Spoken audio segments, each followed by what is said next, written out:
What's up, good people? What's up, good people? We are in the building. Let me check this time to make sure that I am actually live. Make sure that I am actually live, which I am, and y'all can hear me. And y'all can hear me. That's good. That's good. See some people making it on in. Y'all know the routine. Y'all know why am I not on camera? You back yet? All right. Y'all know the routine. Y'all know what to do. Hit the like button as you make your way on in here. Right as you come in, hit the like button. Whether you're catching it live, you're catching it on the restream. Make sure you hit the like button. Let's get ready to go. Let's get it. And I can't find. There we go.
Peace, folks. This is X from TPOT Media. Open your mind and wake your black ass up. You know what time it is. Hit that damn like button as you make your way in the door. Grab a seat, settle in, get ready. It's the Grown Man Hour with your host, my man, Bernard Riley.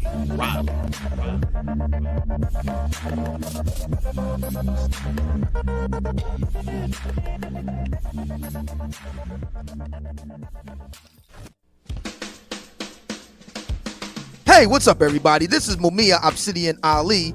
You know who I am. I need no introduction, right? And you're listening to the Grown Man Hour with my man Bernard Riley, heard weekdays right here on YouTube. What do you think about that? How about that? Now let's get back on with the show. Thank you.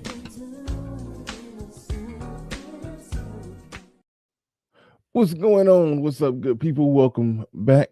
Welcome back. Shout out to everybody who made it in the building. Y'all know the routine. Make sure y'all hit the like button. Stoic One in the building. Shout out to those that make it in bright and early before we even get things started. Says blessings BR in chat. Shout out to Stoic One. The early bird squad, as I call you, those that make it in bright and early. Falcon Black in the building says LMAO. That thumbnail is wild. Yeah, I've been working on it. Been in the lab with a pen and a pad. Trying to get the label off when it comes to them thumbnails. Yes. Shout out to Melody in the building, reminding everybody to like, subscribe, share, Cash App, all that good stuff. Nicer in the building.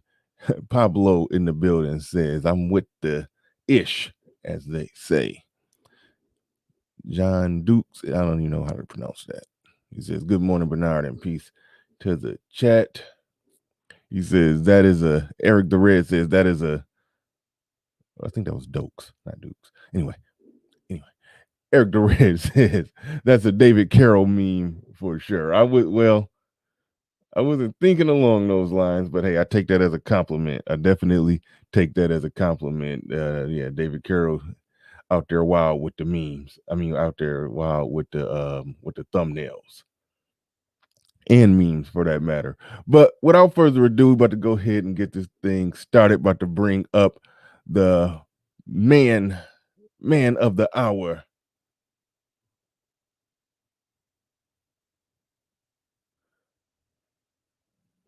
Oh, you're asking about, okay. Y'all talking about Kevin Samuels' show. I mean, y'all was about to make me go re-look at my thumbnail. I didn't see nothing interracial. That was a black family. Well, the woman was light-skinned at it. So I don't know what y'all black family on a plantation. I see how I see where Pablo probably thinks he got SYSBM would go that route with it. But anyway, shout out to everybody in the building. Shout out to everybody. And without further ado, bringing up the man of the hour. Make sure I get my buttons right. Savings minus debt in the building. What's going on? Welcome to the show. Right. Nothing. Hold on. Come on. All right, now say something. Testing. You sound wonderful. You sound wonderful. All right. Thank you, sir. Welcome to Thank you for inviting me on the show. Appreciate it. Oh, absolutely. Yeah. First, well, I've been hearing your name around in this space for a while, but I remember when you were on Ramil, y'all did an excellent stream where y'all was breaking down the fraudulent financial advice that some guy was giving on Fresh and Fit show. We may get into into some of that because I love that how the manosphere has, like, you pocket watching with JT. We've attracted or somehow found, I don't know how it happened, how you got entangled with the sphere. We're gonna get into that, but we got some people in this space that know they stuff, shoot it right down the middle and keep it real. So I love it. So before we get all the way into it, a corny question I always ask, I got from O'Shea. Give us a little bit of your background, first, how did you get into this space? Let me know that one first. How did you wind up entangled into this space called a black manosphere? Well, first of all, I didn't know I was there. I still don't know I'm there. You come on Ramil. I mean, you kind of entangled. Right. I didn't know. And I'll tell you, I don't really consider myself belonging to anything. But anyway, that's a different story. Right. But I'm cool with it. Hey man, if it's changing people's lives. But anyway, I was a computer engineer for 20 years, virtualization, doing virtual servers and all that stuff. I did that for 20 years. And making six figures, college educated, all that stuff that people say that makes you a high value man or whatever it says, right? Mm-hmm. And I made this, and not to be bragging, trust me, it's not to be bragging. My last job, I made 160 a year, okay, doing what I do. But I had to finance whatever, right? Until one day I got to the top or whatever, this six-figure college educated thing everybody think is supposed to be. I got there and something was wrong. And what was wrong, long story short, I didn't own anything I was in. My car, my house, 5 credit cards, student loans, all that stuff. I didn't own anything, which means I didn't own myself. And explain what you mean by you didn't own it, because the layman says, hey, I went and bought a house. I remember when I was 19, I bought a house. Mm-hmm. Obviously, I didn't have the capital at 19 to literally buy a house. So make sure you explain. So when people say what I call unconscious slaves, what they say, an unconscious slave is a person that doesn't trust math and doesn't know it. Okay, which makes them unconscious. So when somebody says I bought a house, there's only one way to buy a house. That's cash. There is no other way to buy a house. Absolutely no way to buy a house other than cash. Everything outside of that is called financing. If you finance it, you didn't buy nothing. That's why you're making payments. So that's what I was doing. I financed the house, but when I was in the debt matrix, that's what I call what I was doing everything. I thought I owned a house, but I didn't own a house. Didn't own my car. I was making payments. The very thing I'm making payments on should tell me that I don't own it. Hence why I'm making payments. So I woke up one day and I realized, long story short, that if I was in debt, I added up all my savings, added up all my debt. Savings minus debt equals my net worth. I saw that I was in the negative. That's under zero. If I'm under zero, I'm a slave. Who am I a slave to? Log it to your credit report. You'll see a list of all your owners. You see the number pop up, all the money you owe on your credit report. And there's a list of all your owners on the list. Just log it to your Credit Karma and see all your owners. Until you pay them back, they own you. And then I realized that, got out of debt. And then when I got to zero, turned around, realized I was a slave my whole life. And I was like, oh shit, I found something that millions of people don't know. They think they're homeowners with mortgages when they're not. And then, so now that's next thing you know. So I took Dave Ramsey's knowledge. I was just about to mention. Okay, that's what I meant to say, because I didn't know I was a slave. Okay, remember this. I still don't know I'm a slave, right? Found Dave Ramsey. Dave Ramsey basically said, take the math that we learned in grade school, apply it to your finances, and use these baby steps. And that's what I did. I was like, oh shit, it was just math? Yeah, that was just math. And then I said, okay, I took what Dave Ramsey showed me. I said, since it's just math, that has nothing to do with religion. So I stripped that part out because that has nothing to do with anything. Because 1 + 1 = 2, regardless of what religion you're in, right? And then I also took where he says, when you get down to your mortgage, start putting away 15% away towards retirement. That's his baby step 4 or something like that, right? But according to the laws of mathematics, what SMD goes by, if you put in your mortgage payment in your calculator, open up your calculator and put in your mortgage payment minus your mortgage balance and hit equal. That's how much money you have to put 15% away to anything, according to the laws of mathematics. So I stripped that out, pay off your house, get out of debt, and then you're free. That's it. Oh, that's how I'm here. Now that's an interesting thing because it sounds like you're saying there's no need to even be saving money if you're still in debt. No, you can't save money. There is no option. That's what people think. There's an option. You have no option. According to the laws of mathematics, according to the calculator. Now, if you put your mortgage payment minus your mortgage balance and hit equal on your calculator, if you don't believe your calculator, that's your problem. Now, you're unconscious. Unconscious slaves don't trust mathematics. That's it. Now, that puts a lot of people in a peculiar position. I don't care about what slaves' positions. Who cares about slave position? Would you say that again? Who cares about slave and their positions? Well, I'm a slave, so okay. So I care about my position. However, I well, long as you say it, that's all I care about. Long as you say it. Okay. A lot of people who watch my channel know that I had, I still got some money invested in AMC, even though it's going down. I think it'll be back up, but AMC is going down. But when it went up, I had some money invested in there. I pulled out some of it. Took some cash because who knows what's gonna happen. So I took some cash. So I'm sitting there with a nice chunk of cash, and I also got some credit card stuff. I got some things that it would make sense to just knock all this down, but I'm sitting here still making payments, and it hit me like a ton of bricks when I was I had Pocket Watching with JT on, and he was breaking down some things similar to how you break it down, and I was like, man, I'm sitting there, got money invested, I'm doing this, I'm doing that, but is the investment going to outrun the interest? Or it's all kind of stuff going through my head where I had to rethink a lot of things. Where it's you're making it really complicated as I listen to you. You're making it really simplify it.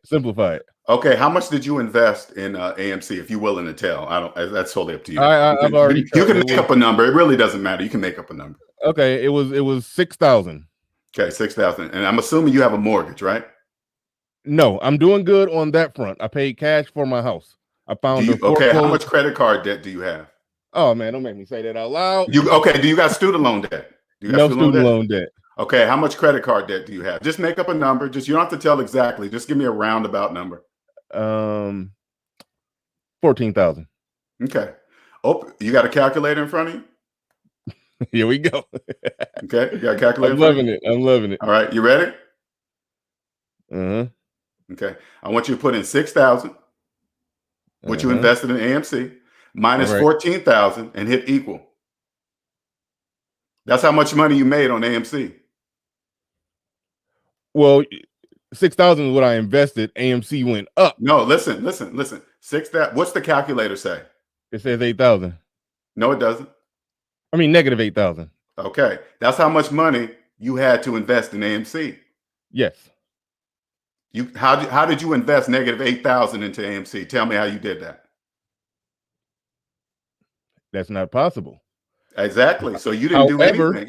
You just think you did. You can't invest negative dollars into anything. That's in your imagination.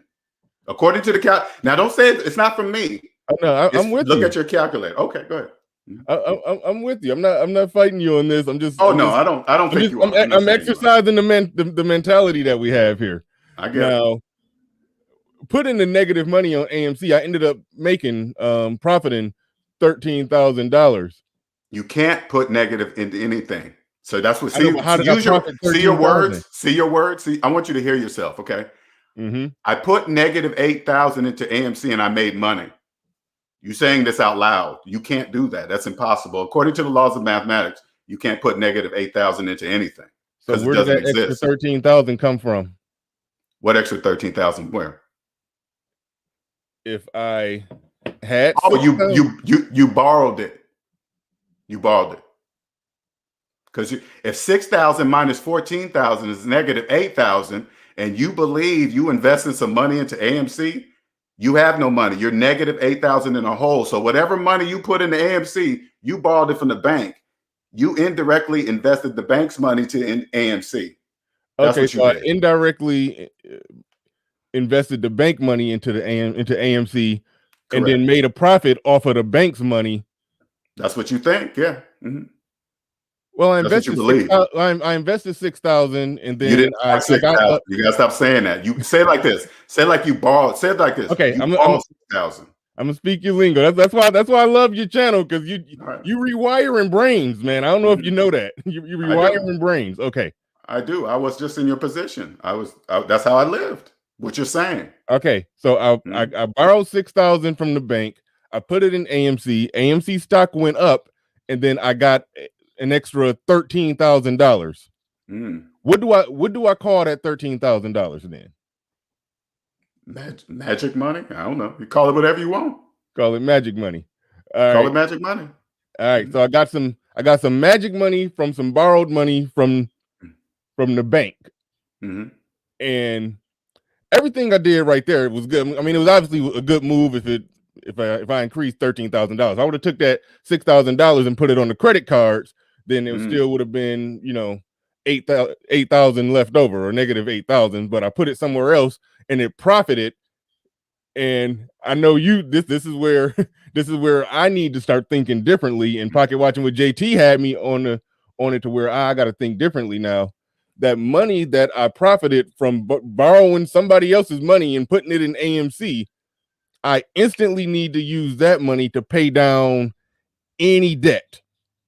And that wasn't, I still was in the same long-term mindset of paying down debt, but just comfortable and happy with having extra money in the bank, and still got some money in AMC, still got some money in crypto. But it's like that debt is sitting there, credit card debt, staring at me. Now I'm doing good in the sense that I don't have a car note, I don't have a house note. My overhead is low, so in that sense, I knocked it out the park.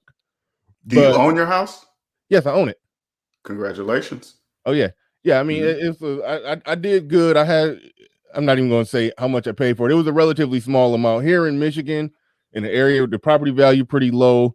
Houses foreclosed, get taken back by the bank.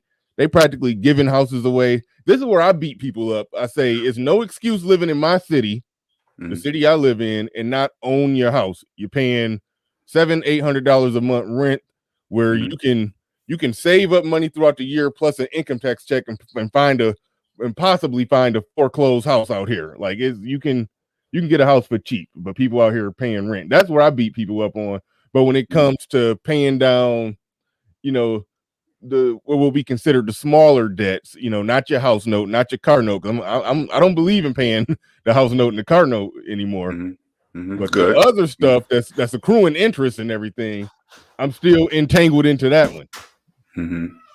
So yeah, so that's. Now when I listen to you, Bernard, you don't realize I could just totally change your life, because you're not seeing something that you like. Let's say, for example, your house. You have done something that millions of people, like you, are a homeowner. Okay. Millions of people call themselves homeowners with mortgages. They don't know they're not homeowners. You are. So why? Let's say the average mortgage is, let's just say $1,500 a month. Okay, just the average 50. I'm just to throw out a number, 1,500, right?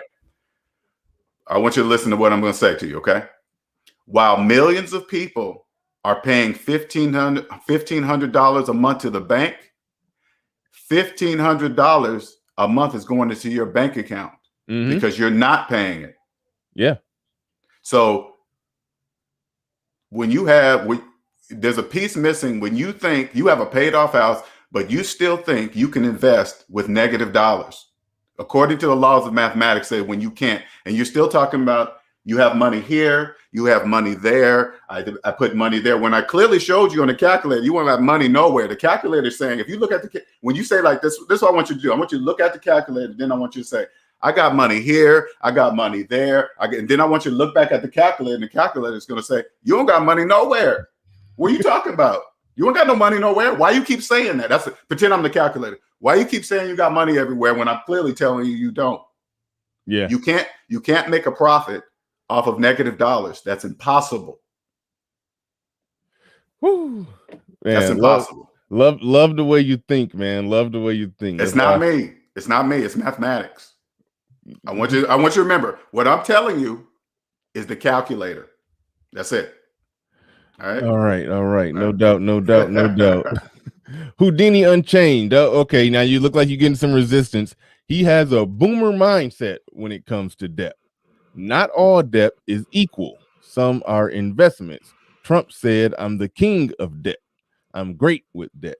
All right. There you go. Well, shout out to Houdini Unchained in the building. Shout out to you. Appreciate the $5. All right, go ahead. I'm throwing that one at your feet. You got it. When like that's like a slave mindset. What he's saying when he puts in like boomers and millennials, math doesn't care what if you're 1 + 1 = 2, regardless if you're a boomer or a millennial or it doesn't matter. Those are mindsets. And when what SMD does, I talk about personal finances only. I don't talk about business finances. Personal. So when people mix them, you got to make sure you listen to people when they say, hey, what about debt when I do a rental and this and that? You're talking about business. I'm not talking about business. I'm talking about personal debt only. There's a very big difference. Do you consider somebody still a slave if they got some debt, but it probably would consider them stupid, but if they got some debt and they also have cash and investment, basically the money that they have that they can access is more than what that debt is. In your mind, you still say slave until the debt balance is zero, even though you're technically in the positive based off the grade school math that we just did. I'm not sure what you're saying. Okay, well, I'll just use my example. Well, these are rough numbers. I don't want y'all trying to figure out exactly what I got. Let's just say if it's a total of let's just say if I got $15,000 worth of debt, 16,000 in the bank, and another 5,000 floating around in crypto. And do you still say, because you're rewiring us with a lot of with a lot of the lingo, do you still say that person is a slave? Well, 14,000 minus what'd you say? How much you said? That's probably total 21,000. So how much in the bank you said? Let's just say 16,000 in the bank, plus 5,000 floating around out there. That's total of 21,000. So you just take the 21,000, subtract the 14,000, and no, this is all you do. Try not to, when you start talking about floating around and stuff like that, that's outside of the laws of mathematics. That doesn't exist. Okay. So you open up the calculator, you put in your savings minus debt and hit equal. That's how much money you have to do whatever, float and invest, crypto, whatever you want to do. Because those things, cryptocurrency and shit, like it really doesn't exist. That stuff doesn't exist. Okay. Just slaves believe it exists. But anyway, you have whatever that number is, but savings minus debt, hit equal. That's how much money you have to do anything. That's it. Well, I take it do you invest your money in crypto or anything like that, or no? No. I just invest stock in market. Just me. You don't do the stock market at all? That doesn't exist either. Woo! That's a tough one because there's day traders that make a living. There's people that make a living just trading stocks. So I only would believe that if I can see their personal credit report. I made a video showing my personal credit, for showing me logging into my Credit Karma so people could see what's on there. It's blank. There's nothing there because I have no debt. Who cares if you guys see it? So what? There's nothing on it. Yeah, unless another person, if you see somebody successful, unless I see their personal credit report, I don't believe nothing they're showing me. I have no idea how they bought anything. Because millions of people saying they bought while millions of people believe they're homeowners with mortgages, those people have no money. They have no money to invest in the stock market or cryptocurrency or whatever. They're in debt. They don't know that. And that's how it's supposed to be. When I say this out loud, Bernard, when I talk about millions of people, it's supposed to be like that, because none of this will work if they didn't believe they were homeowners with 30-year mortgages. It don't take 30 years to pay off one house they built in 30 days. That's not true. It depends on how much pending how much money you have coming in versus how much that house cost. What do you mean? What do you mean by it don't take that long to pay it? I mean, I understand. Listen, I'm with you on the no payments. Mm-hmm. I've conquered. I mean, I was in a fortunate. Well, I won't even say fortunate position. I put myself in that position, but I was in position when opportunity came to get a really good deal. Get a really good deal on a house. You did. Congratulations. I mean that shit. Congratulations. Yeah, no, absolutely. It means a lot. Shout out to y'all. Yeah, I can keep coming. I can keep coming with the questions. Keep coming with the questions, man, because I love listening to this brother speak, man. He be bringing it. Mike and Vince Perkins in the building. He says this man is absolute truth. Thank you for this. These last $2, I'm not gonna lose. All right. Where we at? I know I saw somebody else come through. Mike and Vince Perkins back at it again. He said, until I was out of debt completely, I didn't invest anything. There is no other way of thinking. I have to unplug from these systems. Shout out to you. You can't make up that. Appreciate the super chat. Now, when you were telling me your background, it sounded like your background wasn't in finance. Like, you don't sound like a finance guy. You just sound like you just talking basic math. No, I just have a calculator. That's it. I don't have nothing to do with finance, and I don't know anything about nothing about stock market, crypto, nothing, because it doesn't exist. Mm-hmm. Do you still? I think you told me you don't have a traditional job. Like, what do you do for a living?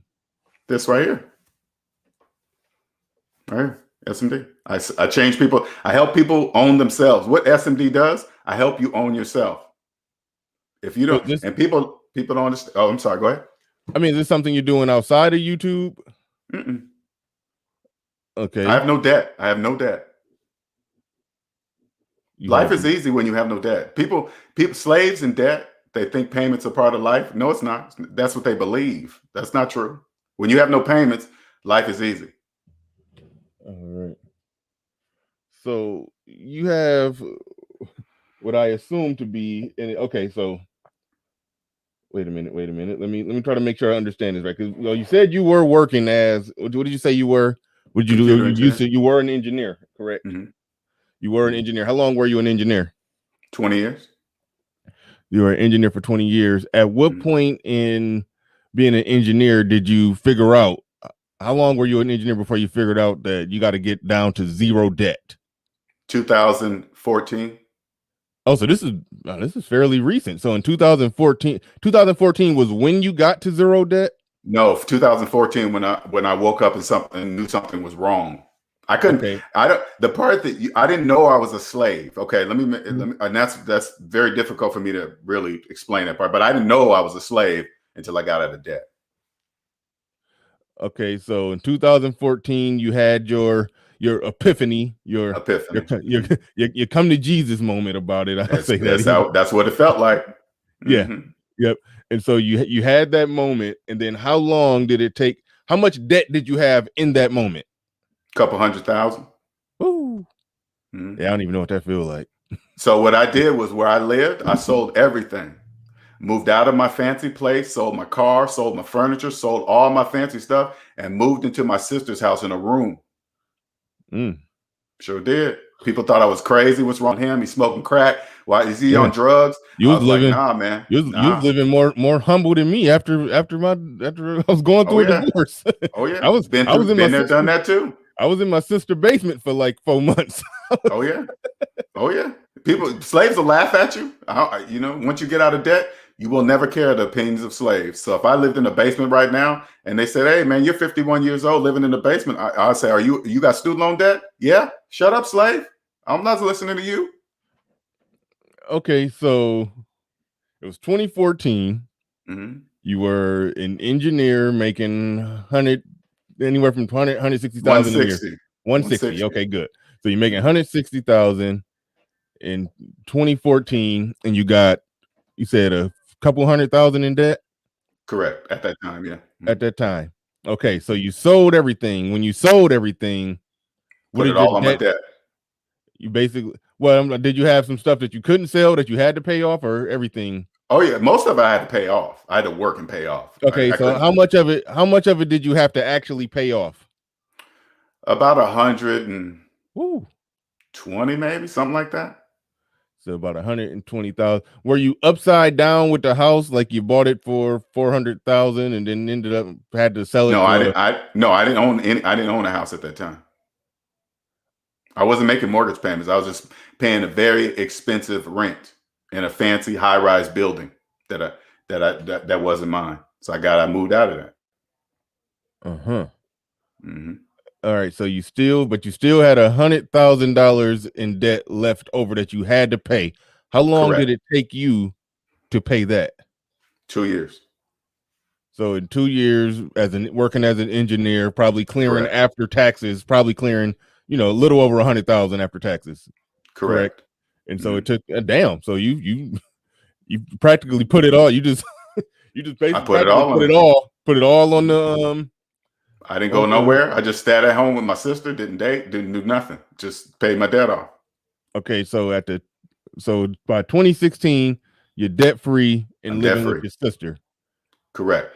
Yeah, correct. And then what was you were still working the job?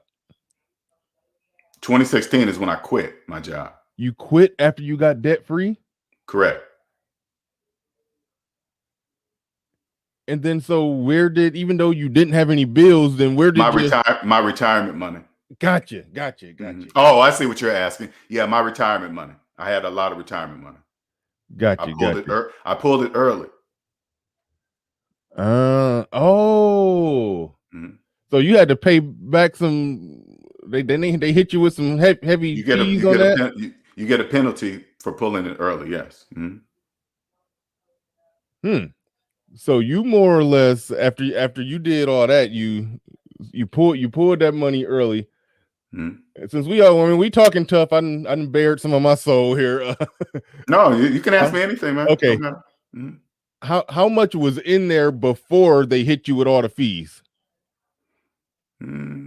I think I had about 150, 160 in there, something like that.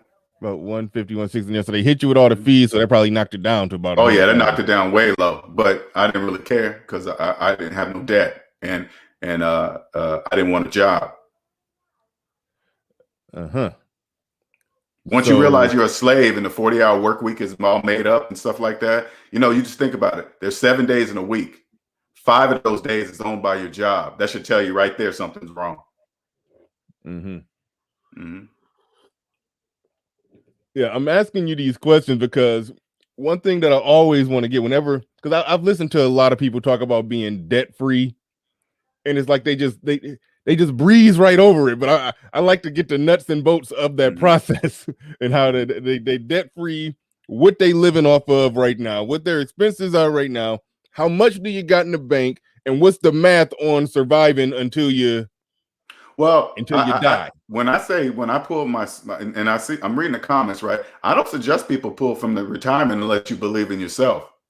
I pull from my retirement because I believe in myself, and I know I knew one day SMD was going to be where I'm on the mic talking to you now. SMD will be worldwide. The SMD was going to be. I'm going to be the most known personal financial advisor in the world. How do I know this? You're probably thinking, How could I possibly know that, right? That's the first thing I would think. How you know that? You just talking shit, blah, blah, blah. I'll tell you, there's trillions of dollars, trillions in mortgage loan debt that has nothing to do with me and people like me. There's trillions of dollars in auto loan debt that has nothing to do with me or people like me. Trillions of dollars in car loan debt. Has nothing to do with me. That's how I know. Mm-hmm. I know something that millions of people don't know. That's it. And it's just math. It's so stupid. It's just a calculator. That's what's so crazy about it. I'm not even saying I'm brilliant. I'm just saying I trust the calculator. That's it. Black Wizard in the building with the $10 super chat. Appreciate that.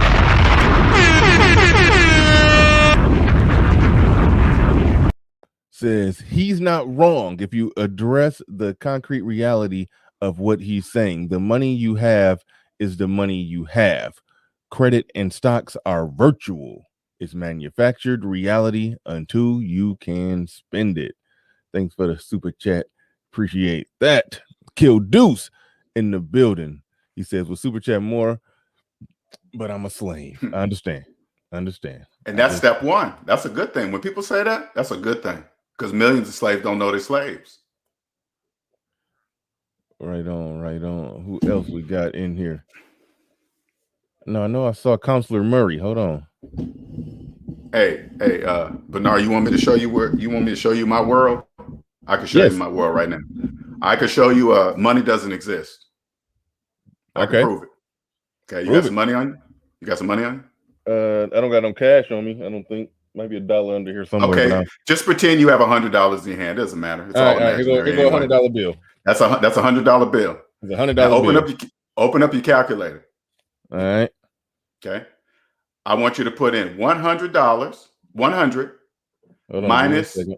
All right. Hold on. 100 minus your total credit card debt and hit equal. Okay. And don't tell me the answer. All right. You ready? Okay. According to the calculator, do you have $100 in your hand? Say it out loud for everybody to hear. According to the calculator, do you have $100 in your hand? No. Ta-da! I just showed you money doesn't exist for you. Now give me this. Now, okay, look, okay. Pretend you hand me that $100, okay? That same $100. Mm-hmm. Now I have it, okay? All right. Okay, let's open up the calculator again. Mm-hmm. Okay, put in 100 minus no credit card debt, and then hit equal. How much money according to the calculator, how much money do I have in my hand? $100. Ta-da! Thank you. Good night. Thank you. I'd like to thank my mom for having me. Money doesn't exist for slaves. They don't know that. Yeah, it's an interesting concept, and I've listened to some. No, it's not a. Hey, Bernard, stop saying it's a concept. It's the laws of mathematics. They are facts. I'm gonna speak your lingo. Not my lingo. The laws of mathematics. A calculator. Right on. Shout out to Kill Deuce. He said, I already read that one. And my man, Counselor Murray in the building says, does he have a retirement account? I think we already touched on that. IRA or 401k. If so, I don't have none of that.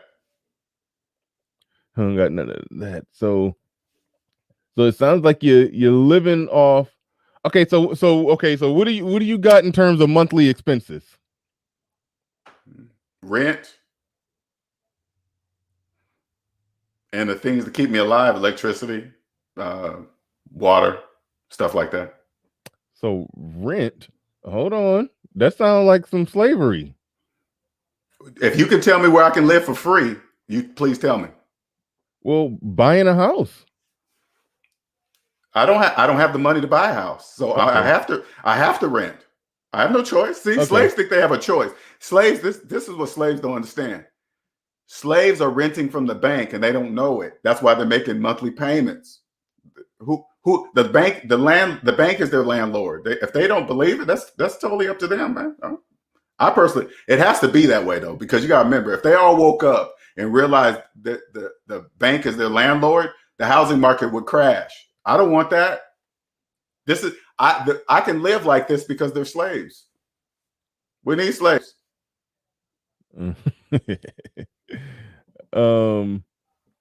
So if you're paying rent, so you got overhead expenses, but you quit your job as an engineer.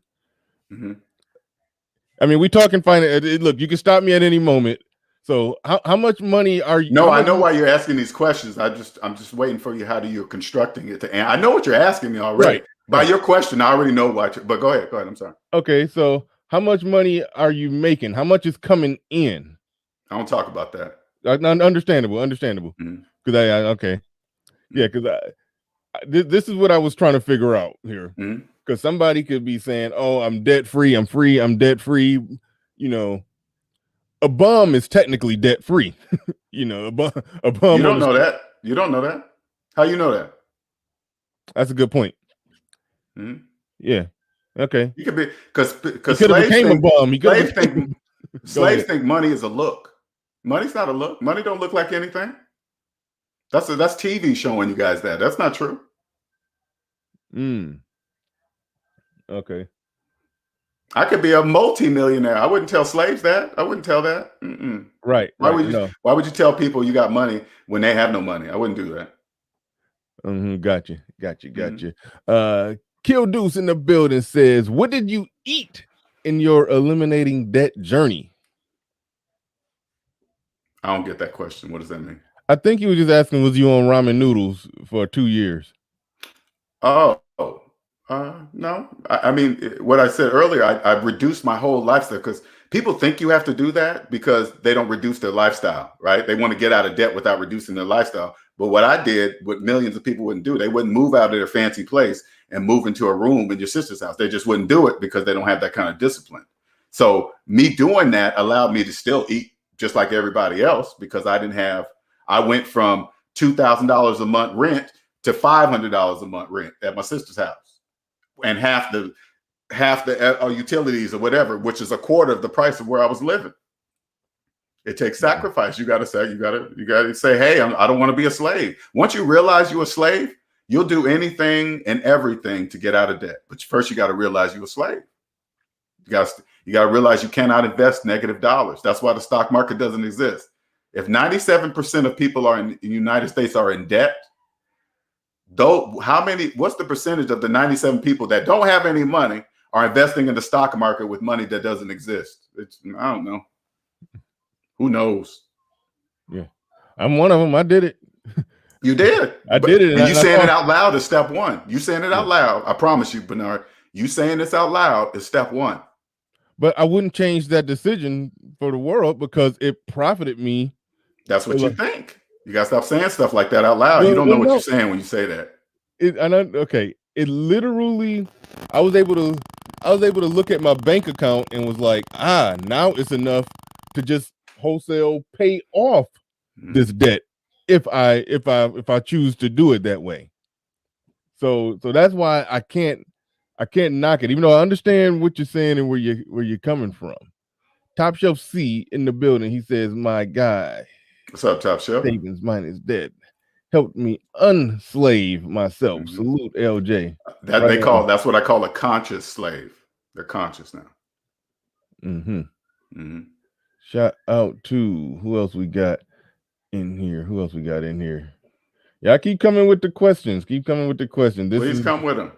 This is one of the more interesting interviews I've done because this is got a unique perspective. He's just giving us the calculator, just beating us over the head with the calculator. That's all. That's it, just the calculator. Houdini Unchained. He said, "If you are paying me rent, then you are my slave." What's your thoughts on that? That's just slave talk. If I'm paying rent, they're providing me a service. That's it. It's just a service. A rent is a service. I'm not your slave, because if you think that, I would just pack up and move somewhere else. So I don't get when slaves talk like that. It's just slave. That's called slave-splaining. Because when they say things that make no sense, that makes absolutely no sense. Counselor Murray back in the building with another super chat. Appreciate you coming through. says, just for clarification, if stocks don't exist, then was your retirement account fake money? So are you living off make-believe money? Thank you for the question, Counselor Murray. I don't even know how to answer that question. It makes he's saying stuff. Okay, let me just break it down so I can see what he's really asking me. Okay, just for clarification, if stocks don't exist, then was your retirement account fake money? So are you living off make-believe money? What do you, okay, let me put it this way so you guys can understand the difference between fake money and real money. All right. So if you have a car payment, okay, I want you to put in your car payment minus your car balance and hit equal. That's how much money you have to put away for retirement every single month or however you pay for it. Now, it's going to confuse you because you're going to see a large negative number. You got to think to yourself, well, how can I put negative money away for retirement? You can't, slave, according to the calculator. If I have no debt and there's money in my retirement account, it exists for me, not you. I just showed you that with Bernard. So it's real for me, but if you have student loan debt, it's fake for you. That's it.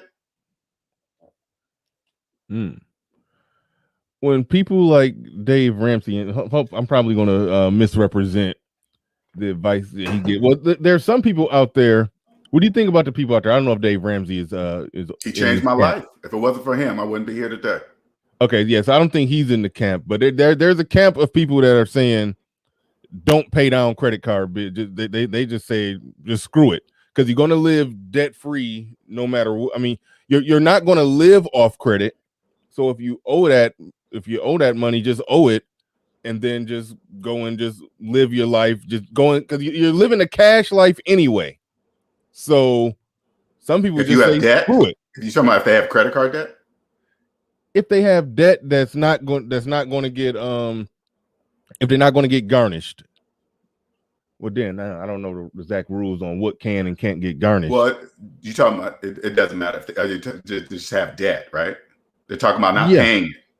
Yeah, don't pay the student loan debt, don't pay the credit card debt, just let it all sit and just go live a cash life. What you think about that? That's called slave explaining, because that's impossible. You can't live a cash life because you have no cash.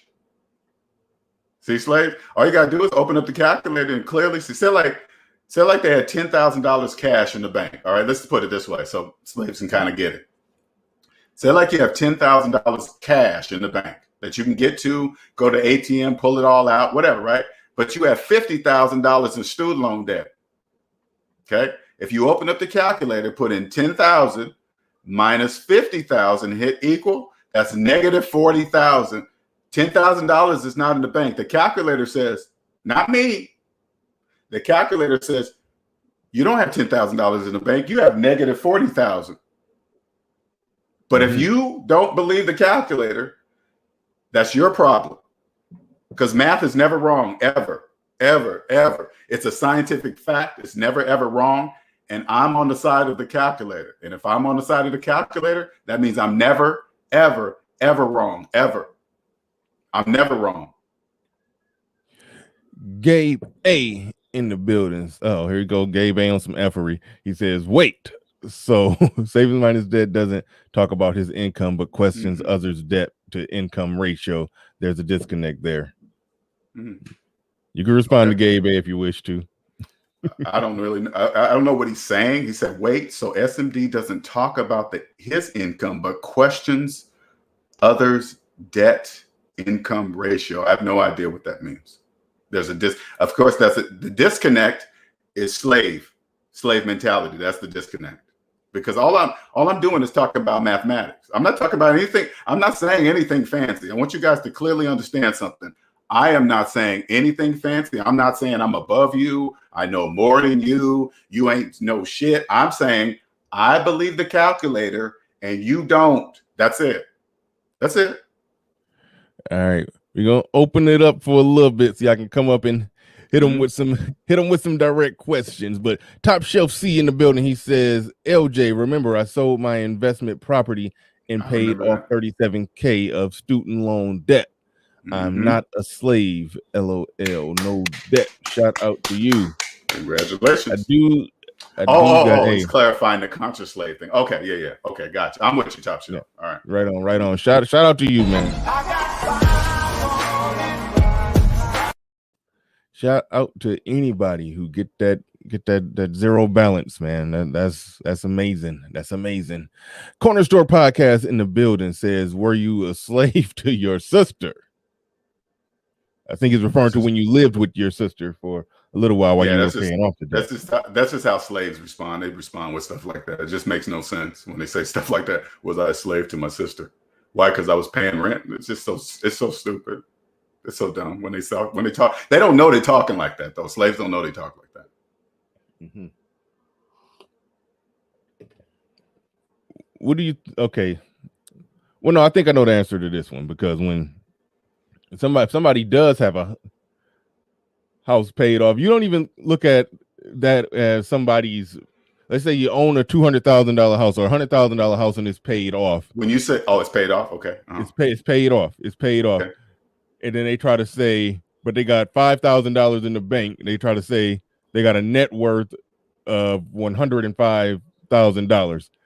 I don't even think you look at it like that, or do you? No, if they own a house, that is their net worth. Yes. Okay. They own the house. Mm-hmm. Okay, cool. I didn't.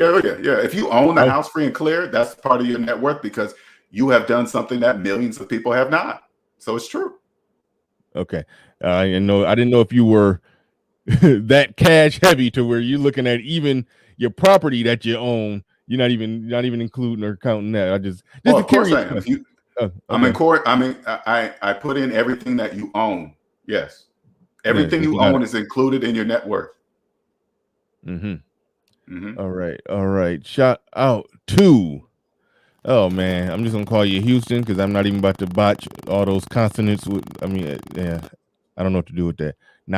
What did that J do? Does that H? I don't know. The J silent? I don't know. But shout out to Houston. He says he's talking about net worth. That's different from cash on hand liquidity. Shout out to you. Appreciate the super chat. I don't know what he's talking about. I didn't either.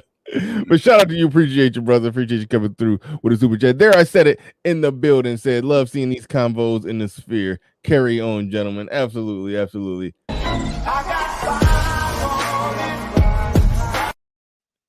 Yeah, no, I love these conversations too, and I knew it was definitely going to be a good one, man. Like I said, I saw this brother on Ramil, and they was breaking down a lot. So actually, before we open it up, we don't got to roll a video, but give me an example of, because there's a lot of finance gurus out here on the internet that be giving. That's what you think. That's what you guys think. Well, that's what they present as a finance guru. Correct. Okay. Mm-hmm.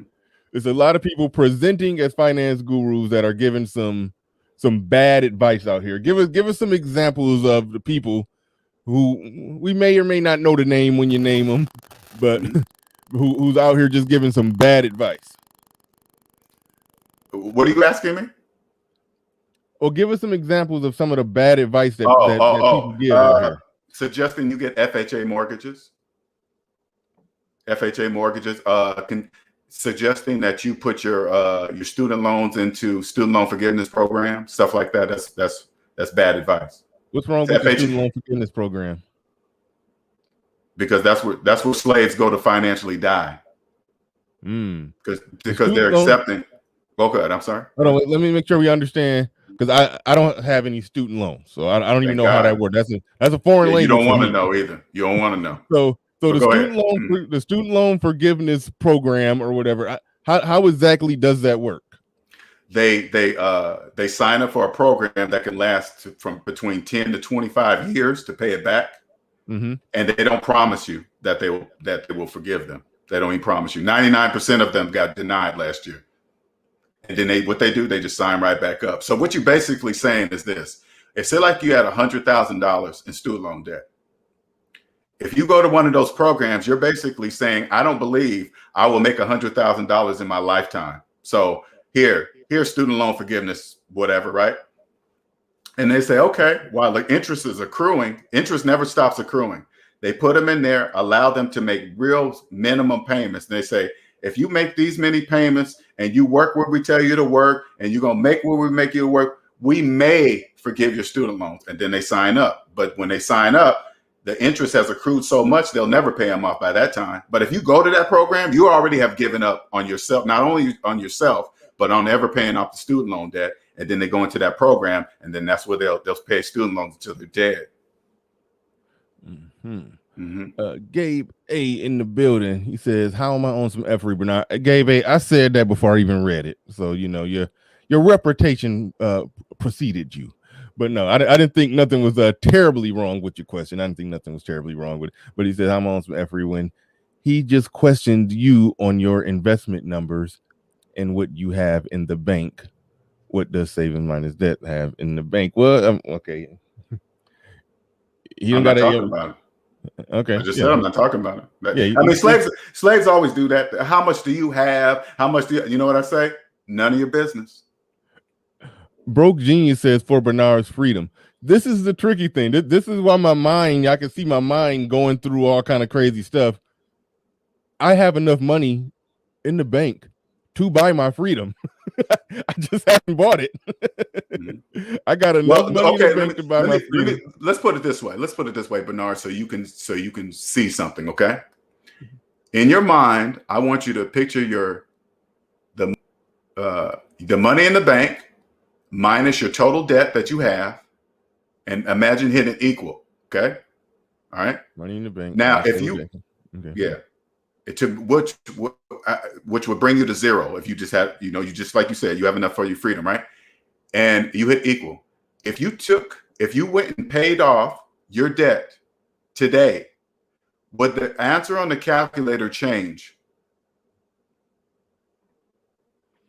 No, but I would, and this is that word that we hate here in the manosphere. I feel better being able to look at a bank balance that almost I'm glad you said that. While you're there, let me tell you how that sounds when you get outside the debt matrix. I feel like 1 + 1 should equal 3. That's how I feel, and deep inside, I feel like it should equal 3. Now, if I went out into the world and I said to everybody, you know what, hey, Bernard, and I'm a stranger, Bernard, I feel like 1 + 1 should equal 3. What would you say to me? I'd say you're crazy. So when you just said that, I feel like that money, I think you're crazy. Okay, whatever. Yeah, no, that's why I said you're rewiring the way we look at stuff. Like I said, I got enough to buy back my freedom and have a little bit left over. But in my mind, I just don't want to see my account go that low. But it makes no sense when you consider you got because you think that when you open up the computer screen, you think it's there, even though the calculator is telling you that it's not. So instead of you believing the calculator, you believe the computer screen that the bank is showing you. I get it. I totally get it. Yeah. That's how the banks make millions of dollars. You believe the screen instead of the calculator. I totally get it. It's business. It's nothing personal. That's where you're on point. People giving you some pushback, but that's the part that those are slaves. I don't care what the opinions of slaves. Yeah, that's the part that you can't fight with right there. You can't fight with right there. I admit, like I put it all out there, all my flaws or shortcomings. But yeah, that's one that I'm wrestling with, because you are You are this close to owning yourself, Bernard. You are this close, and you just don't know it. You can go to the bank and pay off your shit, and you would be zero. That means you will own yourself. And from this point on, every number that you see on the computer screen will be real. Right now, it's not real when you have debt, but when you get to zero, every time you log into your accounts of money here, money there, it will be real money. Everything you see will be real. Right now, it's not real. Yeah. By you having a paid off house, you have no idea the level you're at right now. You have no idea. You have no clue, man. Yeah. You are ahead of millions of people right now. Millions. Yeah, but it's like I'm on the I know you probably see me as a slave on the plantation, got the money to buy your freedom. The freedom papers right there. You just gotta go make the purchase. But I'm just gonna stay on the plantation for a little bit. You have the option to do it right now. You have the option to be free right now. Right now, you can log into your account, pay it off. You can be free in 5 minutes. But that's how strong the matrix is. You just don't believe it. I get it. I totally get it. And it got to be that way, because if you paid off your debt, anybody you're borrowing money from don't make no money. That helps us all on this side, outside the debt matrix. What you're doing right now helps us all by you paying interest. Yeah. No, it's just the mental fear of getting my account that low, and then, well, damn, what if this? What if that? What if something? It's like that's part of the program. I need that money. Yeah, keep you scared. Yeah, keep you scared. Yeah. False. But I did good. I did good as far as having a house that's paid off. Yes, you have. I don't do car notes. Yes, you have. I just recently took a vacation that you would say I couldn't afford to take, but not me. Mathematics. You got mathematics would say I couldn't afford to take it. So I mean, I'm doing good, but yeah, I do gotta get that knocked down. When you put it this way, when you get it to zero, when you go on vacation, you'll stay a month. I'm not going 2 weeks. Ooh. I'm going a month. You won't be doing that 2 week, 5 day, 3.5 day crap. That's for slaves. You go for a month. You come back when you feel like coming back. You know what I'm saying? But you got to own yourself first. You have to own yourself first. When you don't own yourself, you got to get back. You got to get back to doing whatever you got to get to do to pay these bills. You got to get back. Yeah. Shout out to a broke genius in the building, trying to help me buy my freedom. I appreciate these last $2. I'm not gonna lose. When you get free, Bernard, your channel is going to explode. But you got to just know you're not free yet. Once you're free, you'll see. I know it don't make sense when I'm saying it, but I can clearly see when I look at your studio and stuff, it's clearly that you put time in this. You do these things that come across the screen. That's a person with passion. But you don't know you don't know you're a slave, right? But once you own yourself, your whole channel is going to blow up. Right on. Snuggle668 in the building says, Bernard, if you paid off all your debt, what bills will you have to pay at the end of the month? How much money would you have coming in? Well, paying off the debt doesn't change the amount of money I have coming in. That's a separate thing. But let me make sure. If you paid off all your debt, would be well. See, I'm in a fortunate situation. You can add up utilities, credit card debt. Now I am paying for my sons. They got school and stuff, so I'm paying that. It's like I have expenses involving children. That's really my biggest bill, it seems. But yeah, I don't have a lot of overhead. That's part of the reason why I was able to. Well, part of the reason why I got in the debt and the credit card debt is starting a business, other business that I do. That's business debt. That's not personal debt, though. Unless it's in your personal name. I didn't do it the right way. And no, that's fine. Once you trust me, when you get out of debt, you'll be able to do all that because you'll know exactly what to do. All right. So don't worry about that part. It's because you're crossing over from the debt matrix to this world, and you're going to commingle and stuff like that. But once you own yourself, you'll say, oh, this is how I separate all that. Oh, put that there, put this here, put that. That's what you'll do. Trust me. I didn't separate that, but having a really low overhead, that's what allowed me to be able to pursue, to take chances with a business, invest the time into YouTube and do all of that, because I didn't need to make that much to get from 1 month to the next. Never say you're taking chances investing in yourself. Just say that's what you're gonna do. It's not a chance investing in yourself. Right. So that's what I did.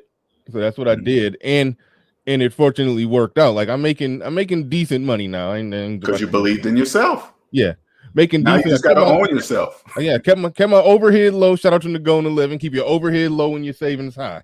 So that once I figured that part out, but in the process of doing that and trying to invest in myself, I got some debt from that, and some of that debt is the debt that I've got to the point where now I can pay that off.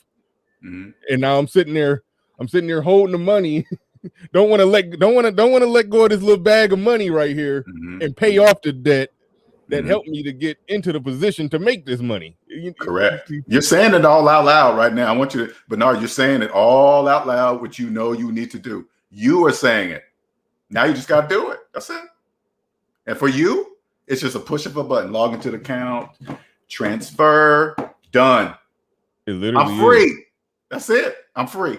But you say, hey, man, I don't want to leave the matrix. I don't want to leave. I don't want to leave. That's where all my friends are. All my friends are in the matrix. I don't want to leave them. Math will treat me good over here. Oh, well, Math is your friend. Clue in the building with the super chat. He says, finance YouTubians are the new MLM pushers. That's multi-level marketing pushers. Clue, you got to substantiate that. All right, it's time to put the link in the chat. We've been at it an hour. We're about to put the link in the chat. Shout out to everybody in the building.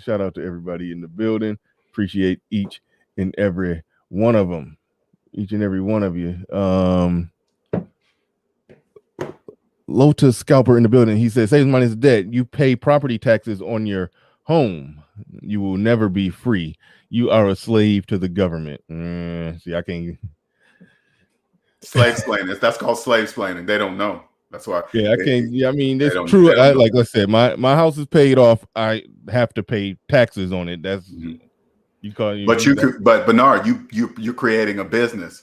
So when you create a business, guess who pays your taxes? Your customers. You don't pay no taxes. Your customers are paying your property tax, not you. They're talking about hour for hour. Like when they get a mortgage, they got to go work hour for hour to pay taxes and stuff like that. You created a business to where you're not paying your taxes. Your customers are paying your taxes. That's how it works. James Hudson in the building says, I have a friend who bought homes for $250K and they about to sell them for $450K. Are they slaves for gaining $200K in capital gain cash? Uh-oh. What's your definition of bought? Did they buy it in cash? If they bought the house in cash, congratulations. But they didn't buy it in cash. They didn't earn anything because they had no money to buy it. You can't make money on something you didn't even have the money to buy. That's impossible. That's impossible. They profited some magic money. In their brain, in their imagination. If they believe that, yeah, I guess. All right. Oh, we got somebody down here. Let me get through these super chats real quick. He says, I'm sure Bernard and Gabe would agree being in Michigan during a recession allowed us advantage for buying houses. Save minus debt is not opposed to business debt. I'm not. Definitely not. I'm all for business debt. Top shelf. You in Michigan, man, there's some spots out here. Ramil be talking about that too. How Ramil not in Michigan, but Ramil know the game on finding some property real low that would be $200,000 somewhere else. I think that was you he was talking to. You was showing him something for $200,000. He was like, man, I can get that for $30,000 out here. You know, talking about me? I don't know. He was talking to somebody. Probably not. Yeah, I don't really get into that real estate stuff. Okay, it was something. It was something like it might have been somebody else. He's had multiple people on talking about money, but shout out to Top Shelf C. Wealthy firefighter in the building. He says it's a slave riot in the chat. It says you started. You caused an uprising. Again, I don't care the opinions of slaves. I don't care what they think. They're slaves. It don't matter what they think. Got Nat Turner down. It's by crazy. They're choosing to be slaves by choosing not to trust the calculator. So they choose to be slaves. All right, we got Queen Q in the building. But before we go to Queen Q, we got to hear a word from our sponsors. Today's show is brought to you by the Division 6 comic book, created and produced by Michael Varner and executive producer Theodore Young.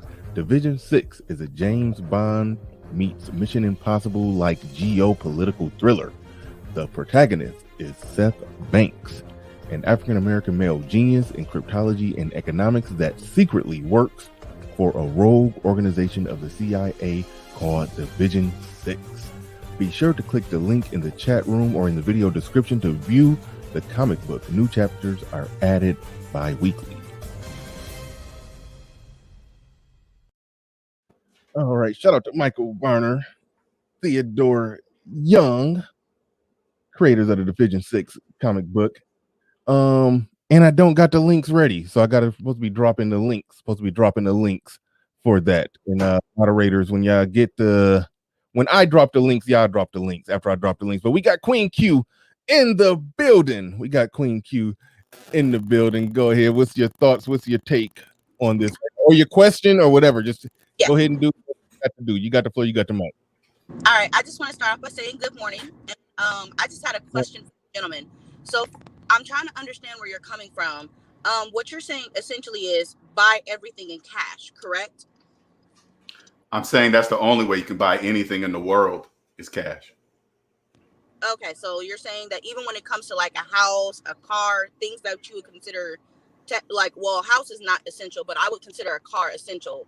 Pay everything for it in cash. So just save up and then pay for it in cash. That's the only way you can buy a car is cash. What I'm saying is that there is no choice. Anything outside of cash is called financing. So okay, go ahead. I'm sorry. Oh, no. I was just saying, to understand what you're saying. Mm-hmm. Okay.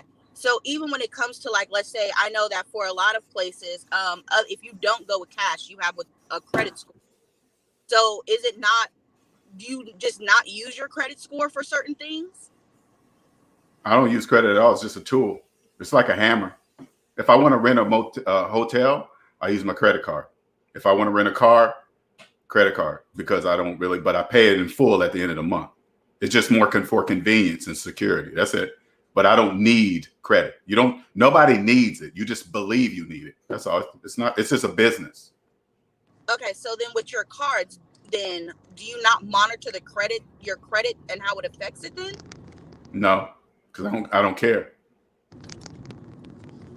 So I don't know. It's a bit confusing to me because you're saying you're using a credit card, but to secure your credit card, unless you do a secure credit card, you would. No, I said no. I use my credit card for security. So say like I'm shopping at a website or a store and somebody steals my credit card information. They steal money from my credit card, not from my bank account. No. If I get what you're saying, but what I was saying was for you to get that credit card, you needed credit. So the only way I know that you can build credit is to finance certain things. Well, that's not true. You can just get a credit card and you don't care about the percentage rate because you're going to pay it in full at each of every month. And every time you use it, it goes towards your credit score. You don't have to make monthly. You don't have to make monthly payments. That's not true. Okay, because I'm a bit lost because what you're saying is you have a credit card, you pay it at the end of every month, so you don't have any type of debt when it comes to your credit card. But in that return, you're building your credit and you're watching your credit because you're not going to let that credit card payment slip. I don't have credit card payments. Because you pay them. Correct. In full every month. Okay. Mm-hmm. Okay, that's all I had to ask. You don't consider a credit card. Really good question. Credit card payments because if you're paying off whatever is on there, you only consider the payment is that monthly amount. Correct. That with interest. When you make monthly payments with interest, those are payments. I make one payment, and because I don't want to make interest payments. Okay, so I get what you're saying. You're paying it off before the interest hits. Correct. Uh-huh. Okay, that's all I wanted to ask. Wonderful questions. All right. Shout out to the link is in the chat. Anybody? Those are good questions. Anybody else wants to come up? Yeah, a lot of people taken aback by that. By you still using credit, but if I understood it right, you're basically only use the credit just you said for security purposes. That's security and convenience. Because have you ever tried to rent a car with a debit card? I don't want to go through all that. Because once you get out of debt, you will understand time is the most valuable thing on earth. Not money, it's time. Anything that'll save me time, that's what I use. How does I'm not going through all that to rent a car. Wait, how does having that credit card help you rent a car faster? Can't you just because when you go try to rent it with a debit card, they want to verify your bank account. They want to call this and do that. When you pull up to a credit card, you just go, boom, done. I'm out. See ya. Okay. Zero in the building. He says, all you slaves have to do is open the calculator app on your phone and punch in your money minus your payments. If the number is negative, you're a slave. If it's positive, send surplus to my cash app. Thank you, Zero. We'll get on that, Zero. We'll get on that. Red Sings the Blues in the building. He says, you only use credit if you can pay it back in cash. If you can't, don't buy it. Simple. Correct. Yeah. Shout out to Red Sings the Blues. Shout out to Red.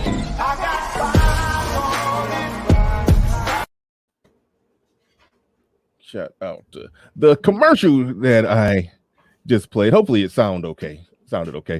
It's I know a lot of you already looked at it. I said in the commercial that new chapters are uploaded, I think weekly or bi-weekly. So make sure y'all go and check it out. Michael Varner, for lack of a better way to describe it, he gets paid based off clicks, views, likes. So go and check it out. That helps the brother out. Lets the website where the comic book is posted at know that he has an audience of following and people that really rock with it, and that will help them. That will make them start paying him to put his material on their website.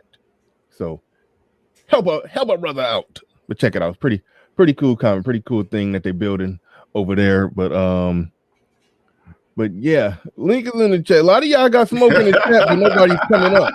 Hey, Bernard, I'm used to that. You know why? Because they're trying to figure out how can they get around math, and there is no way around math. That's why people don't hardly come up, because there's no way around it. They just don't know that. Mm-hmm. I will always be right with the calculator. So they just like, man, how can I figure it? Man, it got to be a different way. He got to be wrong. Man, but I just can't get past this calculator. It's got to be whatever. So they just like, man, how can I figure it? Man, it got to be a different way. He got to be wrong. Man, but I just can't get past this calculator. It's got to be mute Little Big Nate briefly. Yeah, you got to turn off your YouTube, Little Big Nate. Got it. I got it, bro. All right, cool. We got it. Little Big Nate, what is going on, man? Welcome. What's up, man? How you doing, Savings Bond? My apologies. I actually encountered this gentleman on Ramil's, and I asked him a question, and I kind of had to press him for the answer. Now, I have one simple question, and then I'll hop down. Is it better to pay your mortgage or someone else's? Because you're going to pay a mortgage. Ooh. Are you going to pay your personal mortgage, or are you going to pay somebody else's mortgage? Which is better? If I have no money to buy a house, I'm going to pay somebody else's mortgage. That's my only question. Okay. No, that's my answer. That's my answer. If I have no money to buy a house in cash, I have to pay somebody else's mortgage. Gotcha. Okay. Now I think it would be better to pay your own mortgage and keep that appreciation of the house. If it appreciates, if you strategize and purchase the house properly, it's not an emotional purchase. But the gentleman says it's better to pay someone else's mortgage than your own, and possibly accrue appreciation on the house. That's all I had to ask. All right, man. I appreciate it. Salute, gentlemen. I appreciate it. Y'all take care, man. Oh yeah, no doubt. Thanks, Little Big Nate. But you asked, well, you could. I mean, if you got time, you could. I could chill for a little bit. That I got to get back on the road. Because I think you do ask a good question. That was one part that I had a problem with, even though I didn't analyze it the way you analyzed it. Either if you're paying rent, you're paying somebody else's mortgage versus paying your own mortgage. Mm-hmm. So I don't know. I was typing, so maybe I missed the answer. But like, what's the answer? Why is it not better to just go ahead and pay your own mortgage if you're going to have to, if you pay rent for the rest of your life or pay a mortgage for however long it takes for you to pay it off, and then you got a zero balance there, and it's possibly the value of it is appreciating, and you're getting some, and you could even get some magic money on the back end possibly. Like, why wouldn't that be a better idea? Because it's not. Because it doesn't exist. Because you can't. Appreciation of a house only applies to the person who owns it. When slaves talk about appreciation and equity, if they didn't have the money to buy the house, why would they think the equity belongs to them in a house that they didn't have the money to buy? Slaves don't know that. That equity is not yours. It doesn't matter if the house appreciates. You didn't buy it. But I'm curious, how is the equity not mine I'll tell you. I'll show you. Actually, I'll show you. You got a calculator?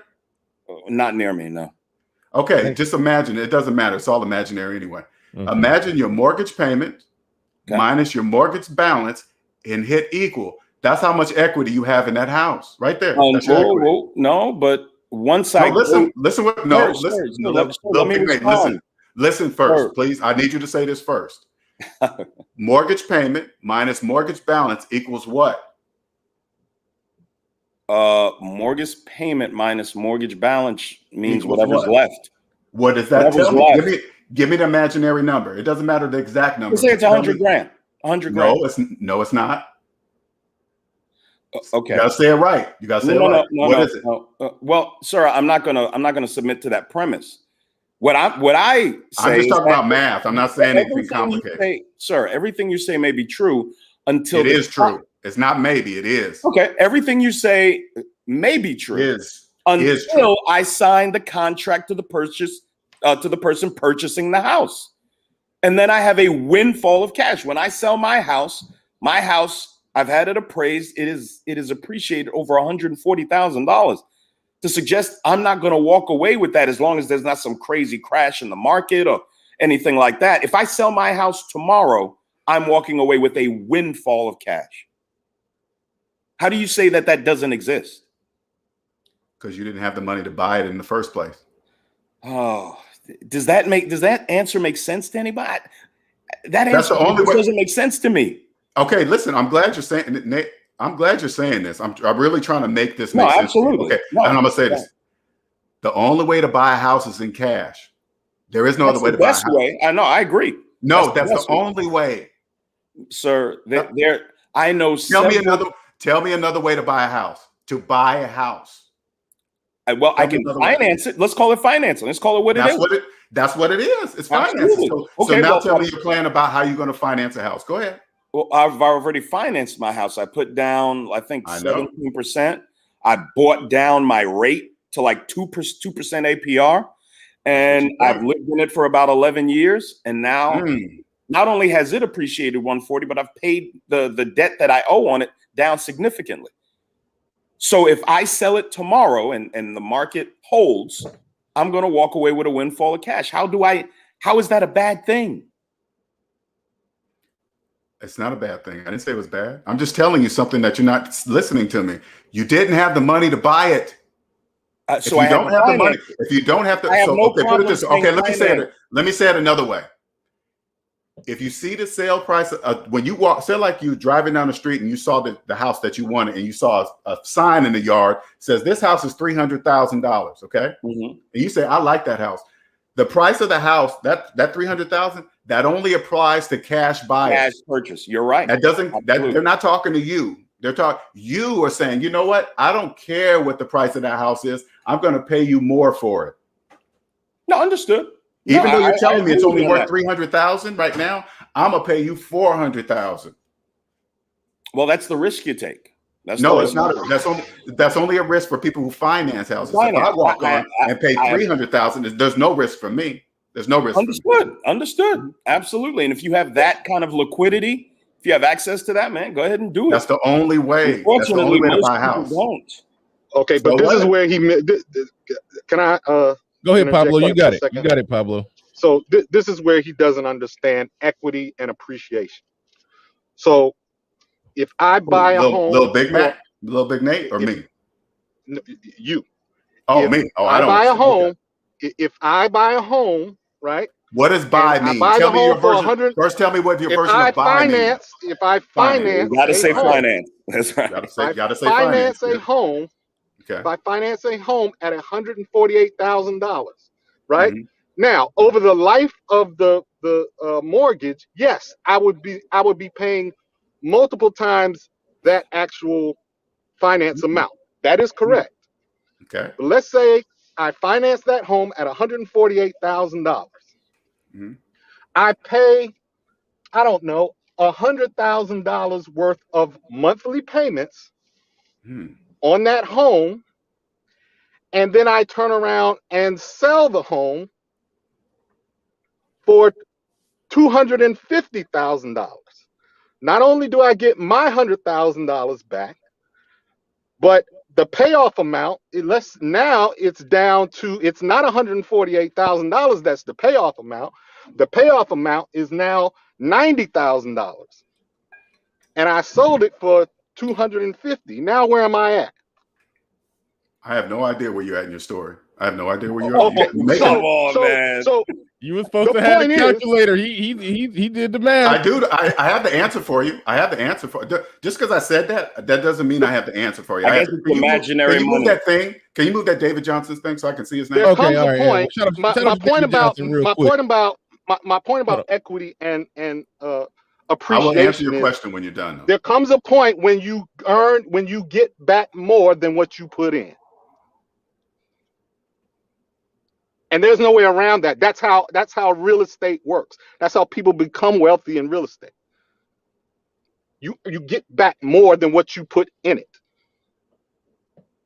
Absolutely. There's no slavery in that. You want me to answer your question? Go ahead. I'm asking you, are you looking for an answer or are you just telling me something? I'm trying to clarify something. I just told you something. Oh, you telling me something. You get back more than you put. Yeah, when you get back more than you put in, that is called equity.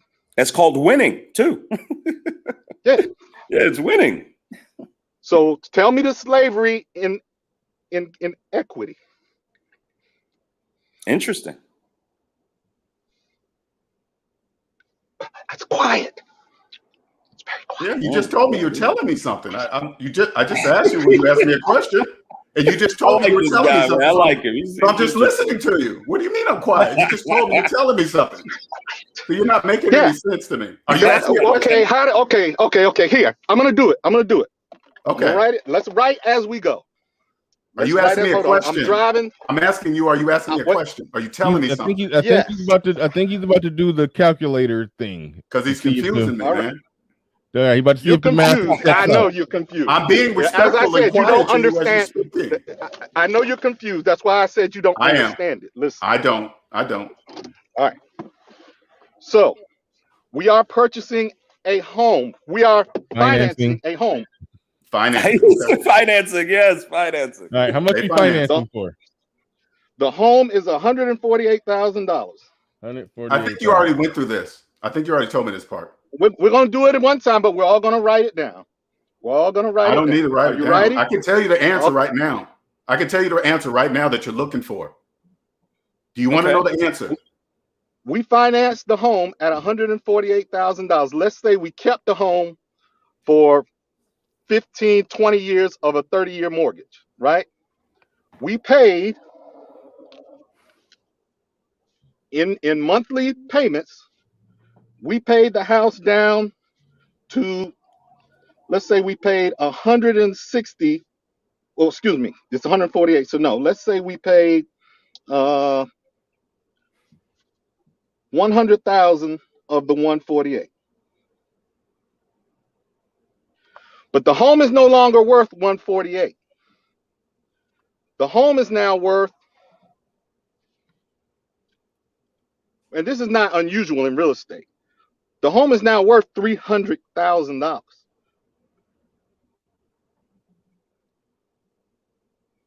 Mm-hmm. Okay.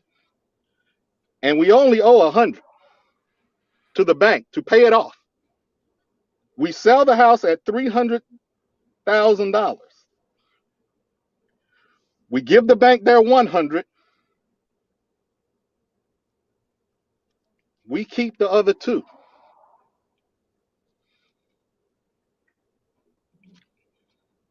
Show me where you're a slave in that. It's called equity. Where did I lose? Where did I go into debt? On that transaction. Why did on that transaction? I'm not talking about in the rest of your life, in your credit cards and all that. I'm talking about in that transaction, where did I lose money? Are you asking me a question? Yes. Okay, because every time I start, you keep cutting me off. I don't get it. Why are you doing that? You have the floor. Go ahead. Okay. Why didn't you buy the house in cash? That's my question to you. Why did you not buy the house in cash? Let me ask you. Okay, let me return. No, don't answer my question with a question. Because it's not smart. Here, I'm going to tell you why. I'm going to tell you why I didn't buy the house in cash. Why? Because it's not smart to use my No, money you when I didn't can have the use money. someone else. You didn't have the money. Why make money? Why risk my money when I can risk someone else's? Because you didn't have it. That's why. You didn't have the money. Yeah, but it's better to use their money and use mine for other stuff. If you have no money, you have no choice but to use their money. What are you talking about? If I'm going to win, his question. Can you if answer I'm going the to question win, he asked you? You said don't answer my question with a question. I just answered it. You answered his question with a question. It's better to use someone else's money than mine. Are you guys talking to each other? Pablo, give me 1 sec. Pablo, give me 1 sec, sir. When he said, please, can I get my answer? You asked him a question. Then when he asked a question, you said, don't answer my question with a question. When you answered his question with a question. Okay, that's fair. That's fair. You know what? Please answer his question. Okay, I will answer your question. The reason why you financed because you didn't have the money to buy it. That wasn't your answer. But that's not the only reason. Answer. But that's not the only reason. That is the only reason. That's not the only reason. No. That is the only reason. The other reason. No, sir. No, that was your question. That was your question, and that was the correct answer. That's the correct answer. Your question. Now he's asking a separate question, and his separate question is, how did he lose? Thank you. In that situation. And I mean, I think you would have to concede if somebody just look at it like this. Let me try to make you come together. If somebody plays a game that you think that they shouldn't play, but they happen to win that game, then you do got to acknowledge that, hey, you played a game I think you shouldn't play, but you won. Thank you. And then just acknowledge that. There it is. Okay, buying a what was it, a $148,000 house. If you really break down how much you truly paying in the event that you pay it off, you're probably paying a total of over $400,000 when you break down all those payments. 30 years though. For 30 years, but 30 years. But if you can play the game the way Pablo talking about, and then everything work out, and the market go up, and the property value increase, and you've only put $48,000 of your hard-earned cash into it, but you could end up profiting $100,000 on the sale. How did you lose? That's a win. So I think you do got to acknowledge that even though that's a game that you think shouldn't be played, there are ways to win that game. Just like I won the AMC game, even though I invested money that, according to the calculator, I didn't have it. I invested somebody else's money. I invested somebody else's money, played a game, and I won, and now I got more money, and I could actually pay off that somebody else's money now. I agree with his basic premise that yes, in general, debt is slavery. That is true. That's a biblical. If you believe in that, if you're right, that's a biblical principle. Yes, debt is slavery. There's a caveat. However, there are certain industries and financial instruments that don't fit that particular hard and fast rule. Real estate is one of them because it appreciates. There's only so much land. There's not going to be any more. There's a finite amount of it. And those who hold it over time gain wealth because it gets more expensive over time. That's a fact. That's not me throwing something pie in the sky. That's not magical pixie dust. If you buy a house and you hold it and you pay on it, eventually you will sell it for more than what you owe or more than what you put into it. There is a sweet spot in there where what you invested versus what you owe versus what you can sell it for will net you a profit. That is how real estate moguls get rich. Let me give you another example. My mom owns a home. The home is worth almost $400,000. Guess what? We Airbnb the house, i.e., we rent it. We rent it to guys like you, who you were before, who would rent a fancy luxury home. And guess what? Those people pay her mortgage. So now she has deed to a piece of property that when she sells it, she almost put no money in because other people paid for it. And I have another question also. Well, you transferred it over to the real estate home buying business to the Airbnb. I mean, you went from personal property to the whole Airbnb business. That's a we rent. Well, it's her home. She finances it, as your guest would say. Yes, she finances the home that she has deed to, right? yeah. However, she Airbnbs the property, i.e., rents it. It doesn't matter if she rents it for a week or a month or however long. Other people are paying her mortgage for her. So when she sells the property, what is her net investment? It's going to be zero, but she will gain all of the profit when it's sold.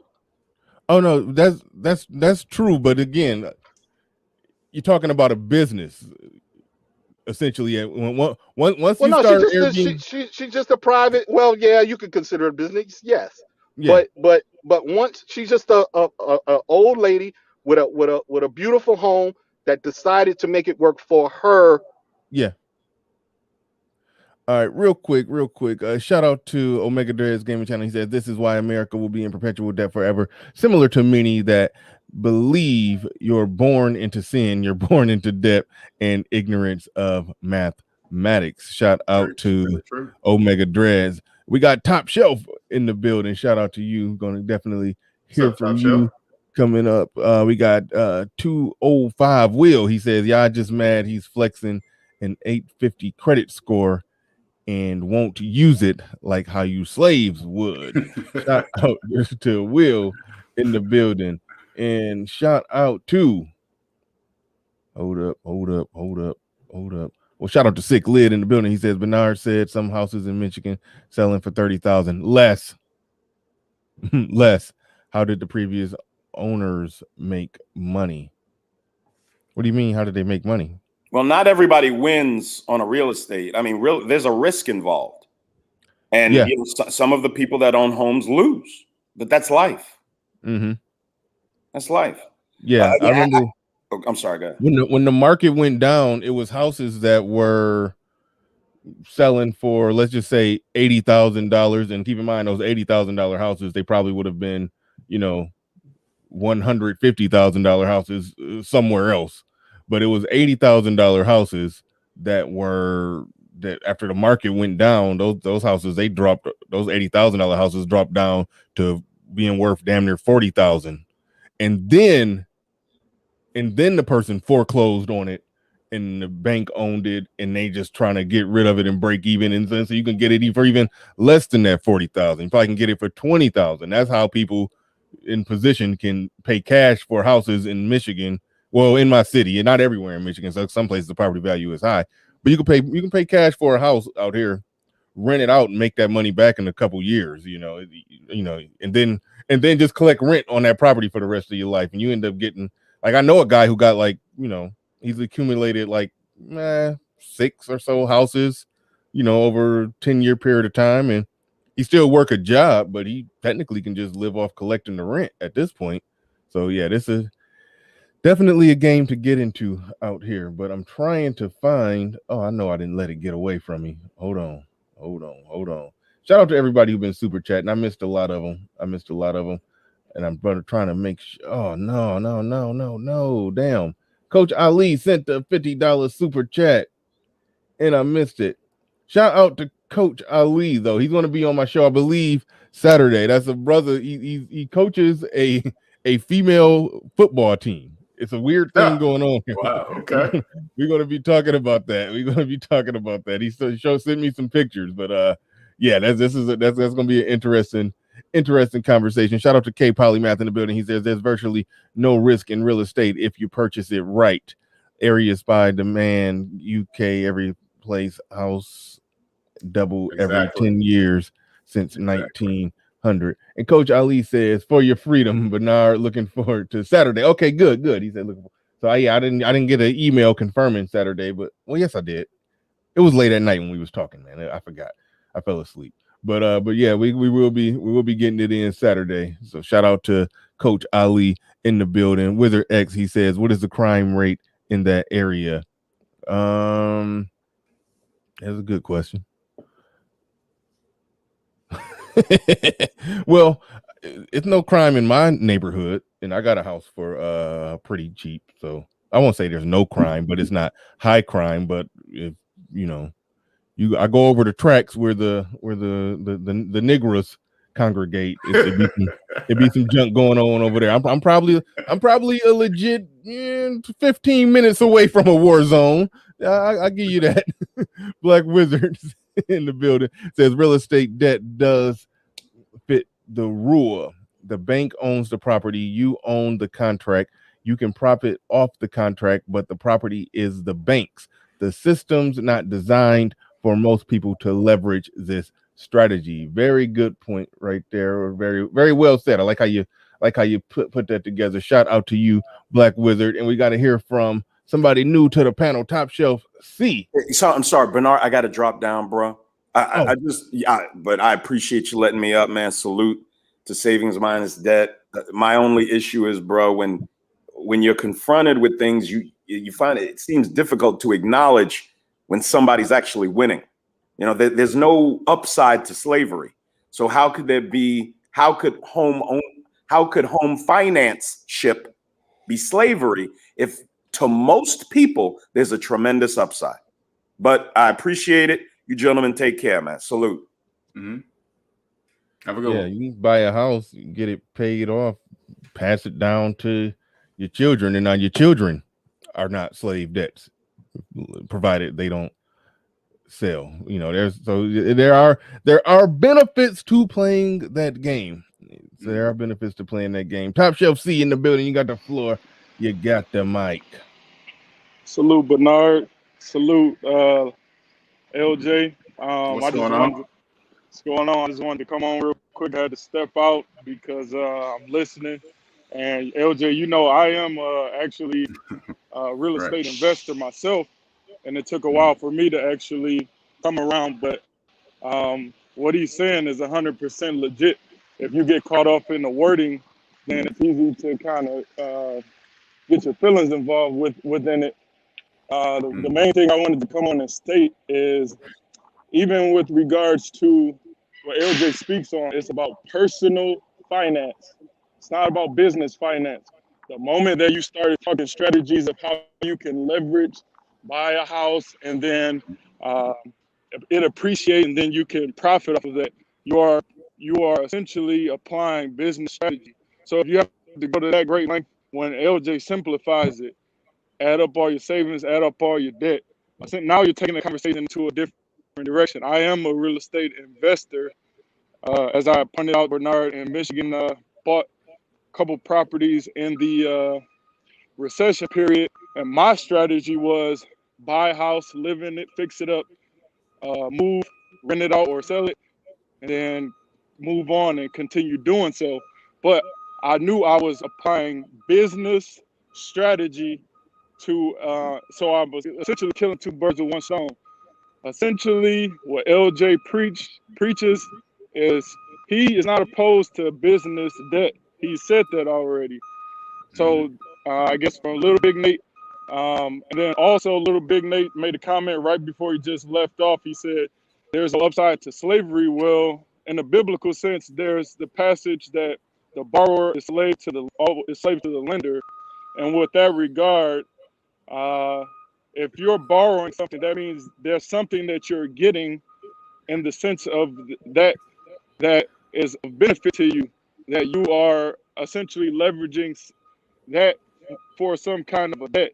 So we always get caught up in the Americanized slavery as far as, oh, we're a slave as far as African American, but in a biblical sense, if you apply that strategy, if you had to take on some kind of debt for some form of asset that is what LJ is essentially referring to as slavery, it sounds harsh, but that's kind of what he's getting at there.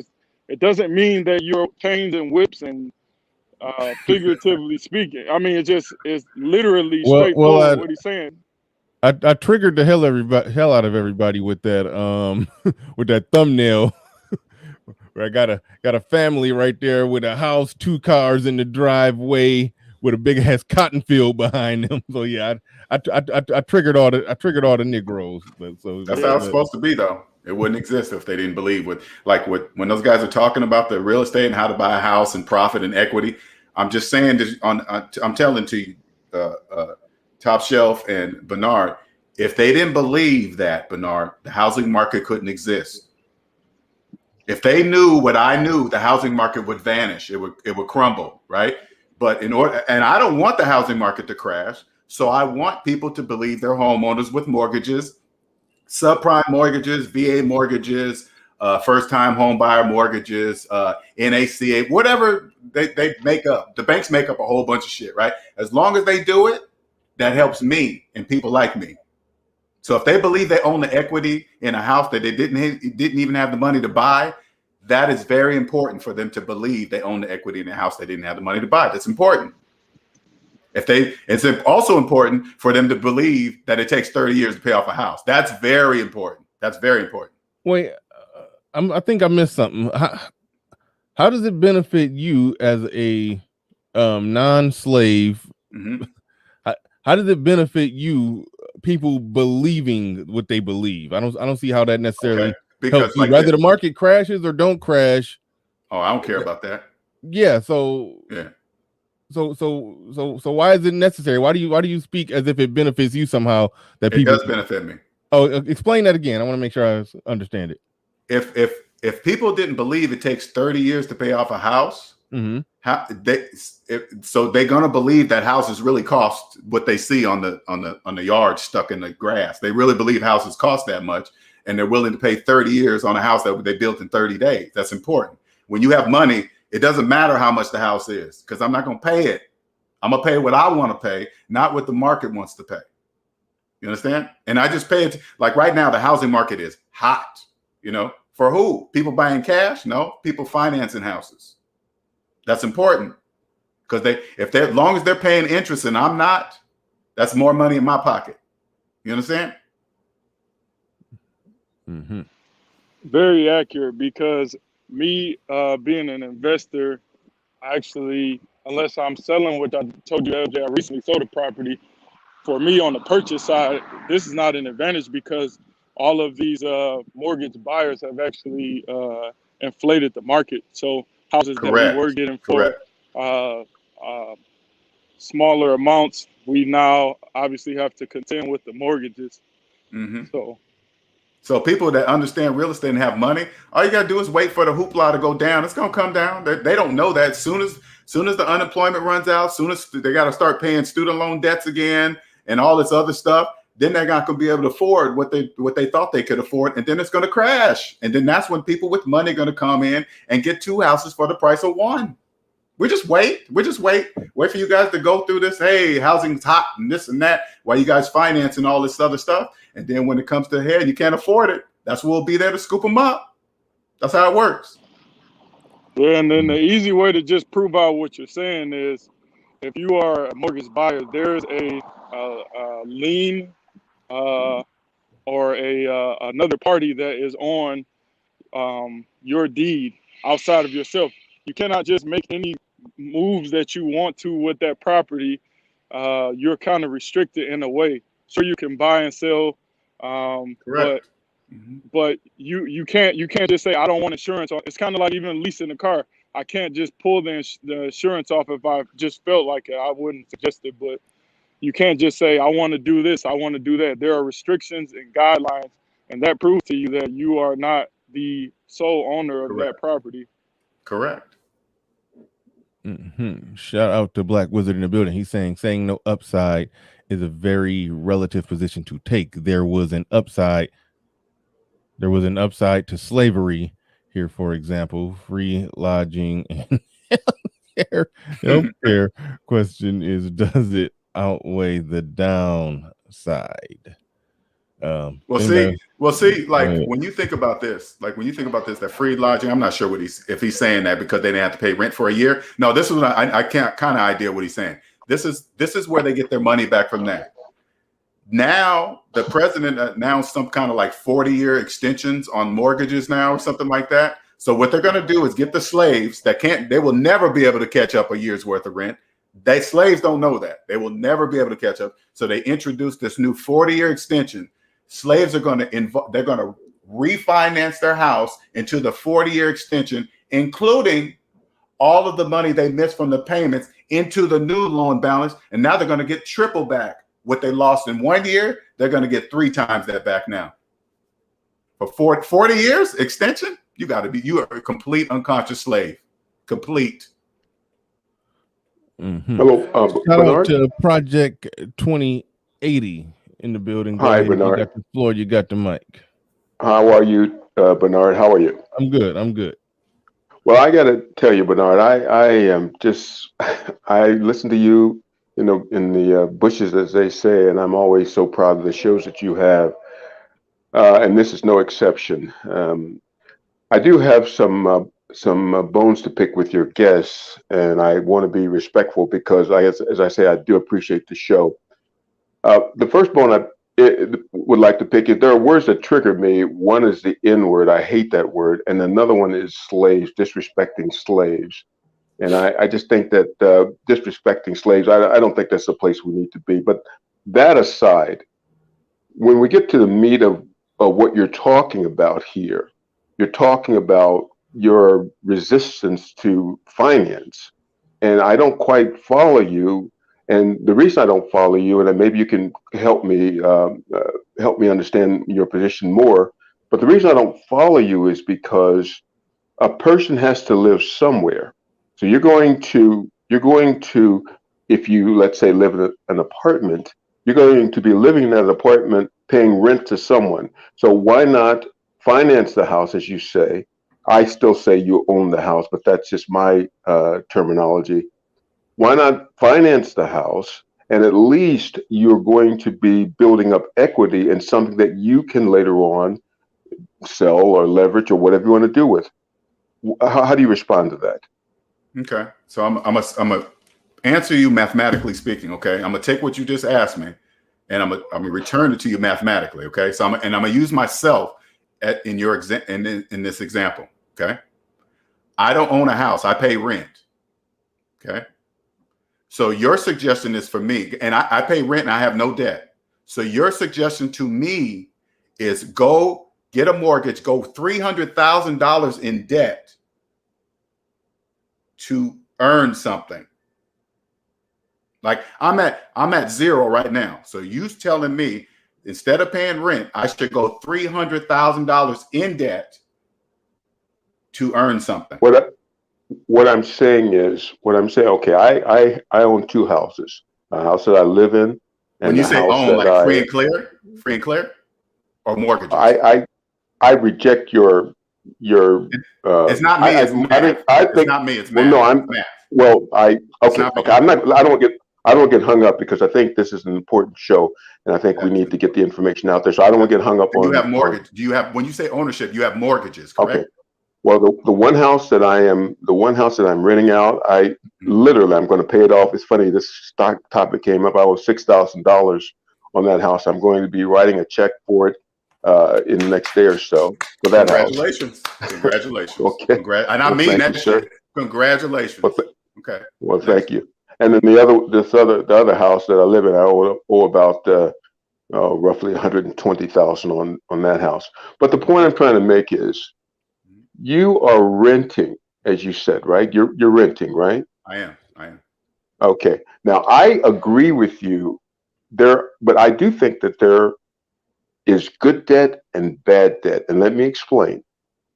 If you go out, for example, I had a hoarder at the house I'm renting. I had a hoarder at one point, and I had to evict her, and she was buying.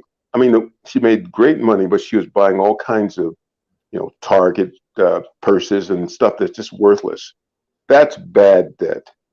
But if you are investing in real estate, especially the house that's over the roof that's over your head, that's good debt, because you have to live somewhere and you are building up equity in the place that you live. There's nothing wrong with that. Every month you cut a check and you might as well set it on fire or whatever, because it's doing absolutely nothing for you. And that's the point I think you're missing. with all respectfully. Well, again, I'm just going by mathematics. So I'm not missing any point. I'm going like let me. Okay, let's do this. And if you're willing to open your mind and do it, okay. By all means, go ahead. Go ahead. If you open up your calculator and put in your mortgage payment minus your mortgage I'm going to do it. Hold on. Do that. Let me do that right now. Do that. Yeah, do that. Okay. Okay. We're going to work with the house that I live in because of the other one. Like I said, it's almost paid. So do what now? What was that? You might as well throw that off the list because congratulations on that. So let's do this one. Thanks. So put in your mortgage payment minus your mortgage balance. Now, is this mortgage payment with the escrow or just the principal and interest payment? I don't know. Whatever you pay a month, whatever that is, it doesn't really matter. It's just whatever you pay per month to the bank. Okay. Okay, right. and then minus your mortgage balance, what you owe left on the house. Okay. And hit equal. Okay. Now I'm gonna ask you a question. Does the calculator say you're a homeowner? Does the calculator say you have equity? No, it doesn't. Wait, hold it. Well, the simple math that you just did doesn't work. Hold on. The simple math that he just did doesn't work. You know why? Because he left out a portion of that payment that you sent in goes towards principal, not towards interest or the other thing. This is why I say he doesn't understand. Finish. Well, no, I'm not gonna. Yeah, finish. I don't want to be disrespectful. I don't want to say that. I don't want to say he doesn't understand. But what I'd like for him to see my position. I just went over it and he didn't understand it. I'm not being disrespectful. I agree with his principles. I want you guys to stop saying my principles. I want you guys to stop saying my principles. I'm talking about mathematics. It was here before I was born. I didn't invent math. I just did math and you didn't understand it. I just did it. I always understand. You left out a number. It's called principal. Can we finish what he was saying on the calculator? I don't want to lose that. Let me just go and we'll come back. Okay. Mm-hmm. Okay. I do show a negative. Okay. Now I'm going to say this to you. Okay. Especially a person that's about to pay off his house. Okay. I want you to listen to what I'm saying. Nothing exists outside that calculator in front of you. If you always remember this, statement. See this statement? I can't. We can't see that. What does that say? Hold on. See that? I'm gonna have on my phone. I can just read it. If it doesn't make mathematical sense, it cannot make financial sense. It can't. If you don't believe that there's something exists outside that calculator, you're gonna be rich. But if you don't believe what the calculator is telling you, which is never, ever, ever, ever wrong. Ever wrong. If you don't believe it, that's your problem. Okay, that's your problem. Wait a minute. Here's what I'm not quite getting. Right? Okay. You have to live somewhere, correct? I do. I live somewhere right now. I pay rent. When I say you, I mean all of us. We have to live somewhere. Okay. Yeah. So there are two options. It seems to me. There may be more than two, but two of the options are we can pay a mortgage. Or we can pay rent. That is an option, right? You're right. That is an option. Okay, I guess we could elect to be. You always have a choice. Never forget, you do always have a choice. That is true. You do have a choice. Right. Mm-hmm. But if you pay a rent, then you are helping someone else build equity in their property. But it doesn't do anything for you. Look at it this way. It does. Look at it this way. Yes, it does. I have a place to live. Okay. I have a place to live. Let me, maybe I can do it this way. Maybe you'll agree with me. Okay. Let's make it simple. Let's say our mortgage. Okay. Let's say your rent and my mortgage is the same. Let's say it's $1 a month. Okay. Let's say it's $1 a month. Now, when we first start out, perfect. When we first start out, that $1 a month in both our cases is going to be roughly the same in that most of that dollar is going to go towards interest and a very tiny amount of it will go towards principal in my case. In your case, 100% of the dollar, it's basically goes towards interest, for lack of a better way to put it, right? as time goes on, more and more of my dollar that I'm paying in mortgage and you're paying in rent, more and more of my dollar is going to go towards principal, okay, which is equity to me. And your dollar, still 100% of it goes towards helping someone else with their equity. It doesn't help you. Do you see my point? So you don't see it. Okay. All right.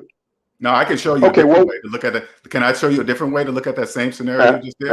Absolutely. Absolutely. Okay. We both have the same dollar. Okay. All right. We both have the same dollar. But I pay rent and you have a mortgage. So if you open up the calculator and put in, say like the house that you got a mortgage for is $300,000. Okay. $1 minus $300,000 is $299,000 below zero. I'm still up above zero at $1. You're almost $300,000 below zero. And for some reason, you think you're making money. It just doesn't make it. I'm showing you that you're 300,000 in the hole, but for some reason, you're going to come out of 300,000 into this is according to mathematics. Zeros here, negatives on this side, positive on this side. The only way what you're saying works against me if property values fall. Now, then we have it works against you as soon as you sign the mortgage papers to put yourself in $300,000 worth of debt. That's where it starts. No, that's not true. It's just not true with all due respect. That's not true? No, it's not true. Because when you invest in property, when you invest in real estate, and I'm not talking about speculators. That's something that I'm not interested in. I think it's dangerous. And frankly, I don't like real estate investors. I think they make it bad for the rest of us. I'm talking about people, and I am an investor to an extent in that I have 2 properties. But these people who buy 6, 7, 10 properties, I don't like that type of speculation. You have 1 property. I have 2 properties. I have one that I live in and one that I rent out. And the tenants in the property that I rent out are so stable that it just makes sense for me to hold on to the property. You just told me you have 1 property. You said you're about to pay one off, and you still have a mortgage on the other one, right? Right. You're not gonna give up that terminology. Okay, maybe we can work on something else since we're not going to agree with the math. We're not going to get around math. That is true. We're not going to get around math. Okay. Well, I don't agree with you. You don't agree with me. So we'll. No, you don't agree with math. Not me. Math. You don't agree with math. You don't agree with the calculator. It's not me. You're not including me. No, we don't agree with the simple math. The simple math. See, I don't care what kind of math you don't agree with. I'm just saying you don't agree with math. Well, no. Okay, let me do what. Let me just make one more point. Have you ever purchased a home? We can't hear you, Bernard. You must be on mute or something. I don't know if you're on mute. I was on mute. I was trying to jump in because Black Wizard been sitting there for a while, so I do want to get Black Wizard in the conversation. So can I make one more? Can I make one more quick point? I have 15 seconds, and I'll be quiet. All right, 15 seconds. Go ahead. Then we go into Black. Okay, 15 seconds. Okay, so you know what? I don't want to hog the show. Let's go to Black Widow. I'm sorry. Go ahead. Black Widow. Okay. Black Wizard, actually, but I'm sorry. Real quick before we go there, shout out to Zero. He says, "Why is it so hard for these slaves to understand math? Pull out your calculator and enter 1 plus bike equals purple." Because Zero is supposed to be that way. If they didn't think like that, the economy could not exist without people believing their homeowners with 30-year mortgages. There would be no housing market if they didn't believe that. It's important. This project 20 slave and slave quizzard and Pablo Fresco slave need to log off.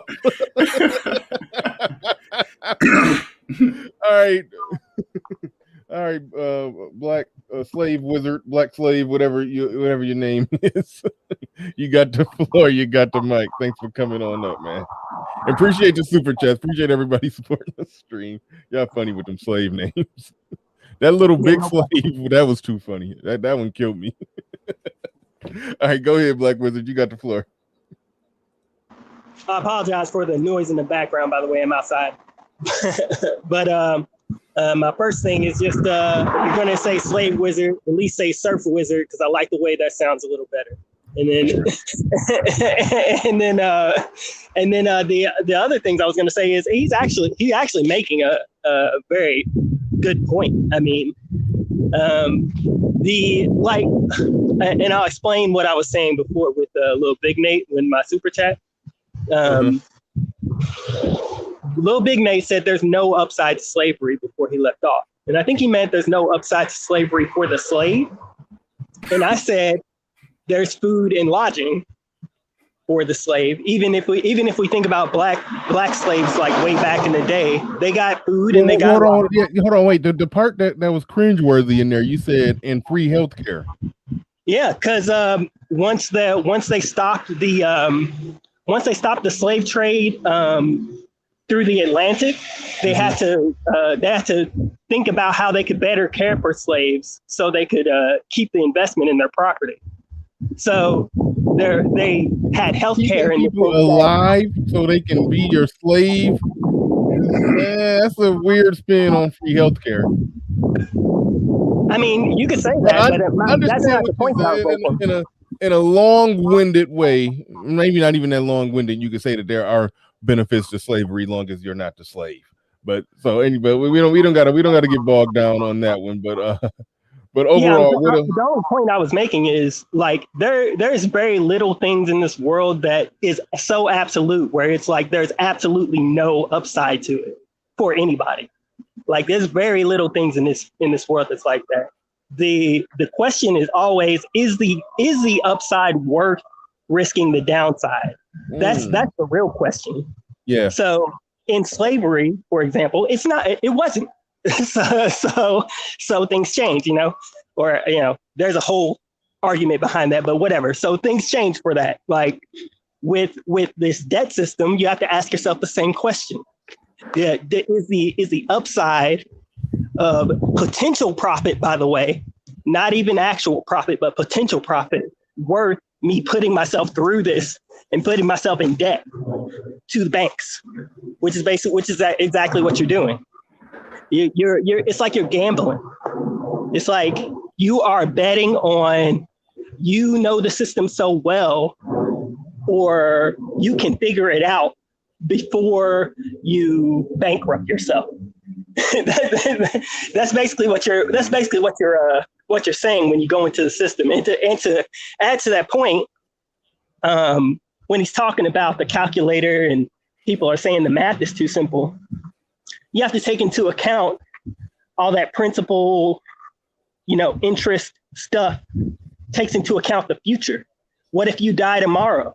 If you die tomorrow, that debt and you have somebody that's close to you, next of kin, that debt's going to somebody. So it's it's called life insurance. See, it's called life insurance. Do you have life insurance? I do have life insurance, but that's not the point. Okay. The point is, and this is why I don't agree with the simpleton mathematics. It's just that it's very simple. It has no nuanced thought to modern financial instruments. It doesn't. I understand what he's saying. Yes, when you are in debt, you are a slave to the debtor. I 100% agree with that. But there are financial instruments and financial investments that don't just equal 1 + 1 or 1 - 1. The point I was making. Okay, so if you can't understand that, then yeah, you might want to follow his logic and sell all your shit and move in a tent. Fine. The point I was making was that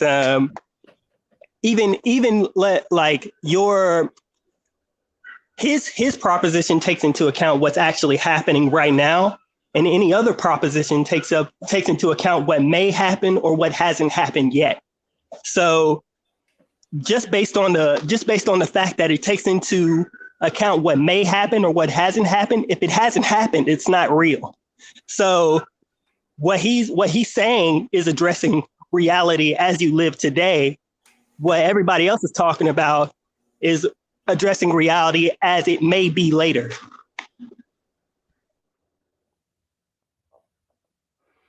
And you can't know that for sure. All right. We got OG. Why do we keep doing it? I'm not even trying to put it on me. It keeps doing weird stuff. But we got OG J Speed in the building. Welcome back to the show. You got the floor. You got the mic. Good morning there, Morning. Mr. Riley, and all the panelists and all the people in the chat room. He makes sense. I mean, what the hell? Wait, time out. What's up with the thirsty for everything? Thirsty for women, thirsty for money, thirsty for everything. That little dog is just thirsty. Okay, looks like he's more than thirsty. Yeah, that's what I'm saying. He's so thirsty, he's going crazy. So anyway, the SM, I guess that's FMO. It makes good sense because sometimes we make things a lot complicated than what it is. And I found out a long time ago from older guys that going to the South and purchasing land that you can just pay out of your pocket was a lot better than going and getting yourself in debt with a house. I have friends that have thousands and 2,000 and 3,000 of land. And people say, well, it has nothing on it. Well, what he told me was make sure your land had water rights. If you have water rights, it's the most important thing because, see, this is what investors do when they come into a town like you was talking about earlier, Mr. Riley, about crime. This is how they come in and move people out. The property comes down so low that they can go in there and get investors together, go in there and pretty much change the whole landscape of things. And this is the way we don't think. We buy high. You wouldn't buy that stock, that Bitcoin, none of that stuff you've been buying in the last 6 months. You don't buy it at high market value. You wait till it comes down or you get in it from the beginning. And that's what we getting thrown off a little bit. Because I remember when they first started the EDD out here in California, cars went up almost 2,000%. The cars you can get for $3,000 was selling for, man, like $6,000 because they know all that money was out there. And that's what he's talking about. Why did we don't benefit when we have money? Because we think we have to spend it when we get it and we go in debt. Because most of them people was buying these cars. You couldn't buy a used car out here 8 months ago. It was so high.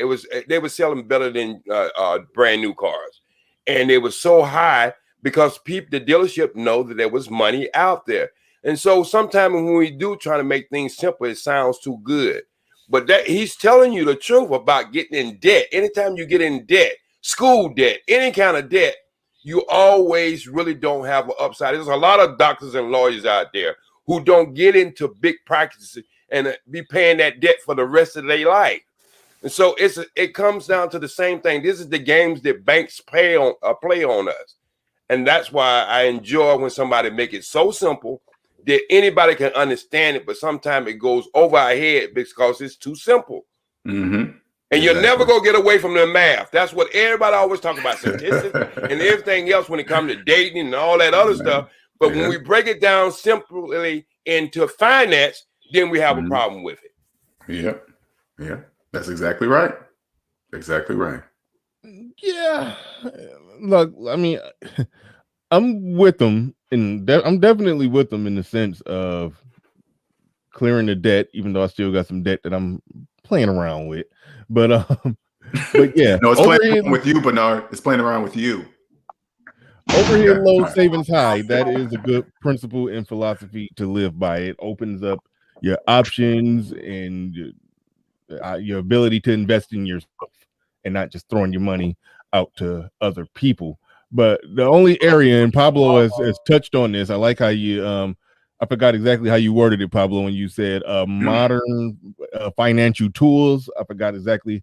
Modern financial instruments. Yeah, modern financial instruments. There are ways to use this modern system of money to benefit yourself. And I think when you discount that, then you're closing off possibilities. That's where the only disagreement is at. You know what, Bernard? When you get out of debt completely, I want you to, when you get totally out of debt, I want you to come back to this video and listen to what you're saying to me right now. I want you to remember what I'm saying to you. When you get out of debt, when you finally pay off that debt, I want you to come back and listen to the video, this video, what you just told me right now, and you're going to clearly see it makes absolutely no sense. When I get completely out of debt, I'm still gonna put some money in the stock market. Of course, because you have money. Of course you are. When you get out of debt, you're gonna see the stock market totally different. You're gonna be like, oh, I didn't know that existed. I think there might be regional differences. I'm trying to figure out where exactly this divide is coming from. Why we just cannot see eye to eye on this. I can tell you. I believe in the calculator and you don't. Okay, no, I believe in the calculator. But look, I'm a businessman. Believe me, I believe in the calculator. But I just think that when you live in certain areas, this notion of being able to reach into your pocket and purchasing a house is unrealistic. It's just not going to happen. If you want to live in places like Washington, D.C. or New York. What you believe in. Okay, so let me stop you right there, Project. So what you're saying to me is that you don't believe a person can pay cash for a house? Is that what you not believe? No, I'm not saying that. I'm saying for most people. Okay, I don't care about most people. I don't care about most people. I'm talking about, do you believe a person can pay for a house in cash or not? Of course, there are people who can pay for a house, but most people aren't going to. Oh, you're talking about slaves. Okay, what about slaves? You're talking about slaves? I'm not. Can we just please knock it off with the slaves? No, that's my word, slaves. Well, these people were disrespected, and because you're talking about the wrong type of slaves. I'm talking about the slave that I didn't come up with slaves. Let's make sure. Okay, I don't want to. I found that in the Bible. Proverbs 22:7 says slaves. So everybody knows that I didn't come up with slaves. That's what I'm going to make sure. That's all. Well, you're not talking. Hopefully, you're not talking about black slaves. So we're not talking about. Does it sound like I'm talking about black slaves? Come on, man. I'm not talking about black slaves. Oh, okay. All right. Fine. Come on. The socially acceptable vernacular is indentured servant. No, I'm just playing. Go ahead. So I can work with that. I can work with indentured servants. It doesn't get the shock value. That's why I don't use it. So Bernard, real quick. So you said you believe in the calculator. I do too. Mm-hmm. I believe in the calculator. There are plus and minus buttons on the calculator, correct? To the guest, JT? Mm-hmm. Yeah, there's minus calculator. Uh-huh. Are there percentage signs, divide signs? Let me look. Multiply just a signs. So I can answer your question. I don't want to miss. Okay, yeah, I see a percentage sign. What else are you looking for? A division. Is there a divide sign in there? I think there's a tangent on there too. And just a second. Let me turn it sideways because there's more. Because I don't want to miss anything you're saying. Go ahead. So there's more than just add and subtract on that calculator. Yeah, there's IN and CIN and COS. Oh yeah. So you got one of those. Rad. I don't even know what rad is. I don't even know what is that. Let me push that button. Right. Is there a pi? Is there pi on there? Pi? No pi. Okay. No. So what else are you looking for? That's it. So what I'm saying, what my point is, if you believe that, if you believe in that calculator like you say you do, there are things that are a little bit more involved and complicated than just subtraction and division. Yeah, correct? I just saw it. Bravo. Well made. Bravo. I just saw it too. Bravo. I just saw it. Look, let me open it up again. Just a second. No, yeah, you're right. I don't disagree with you.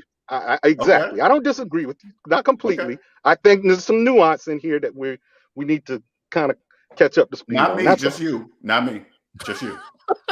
The calculator agrees with me.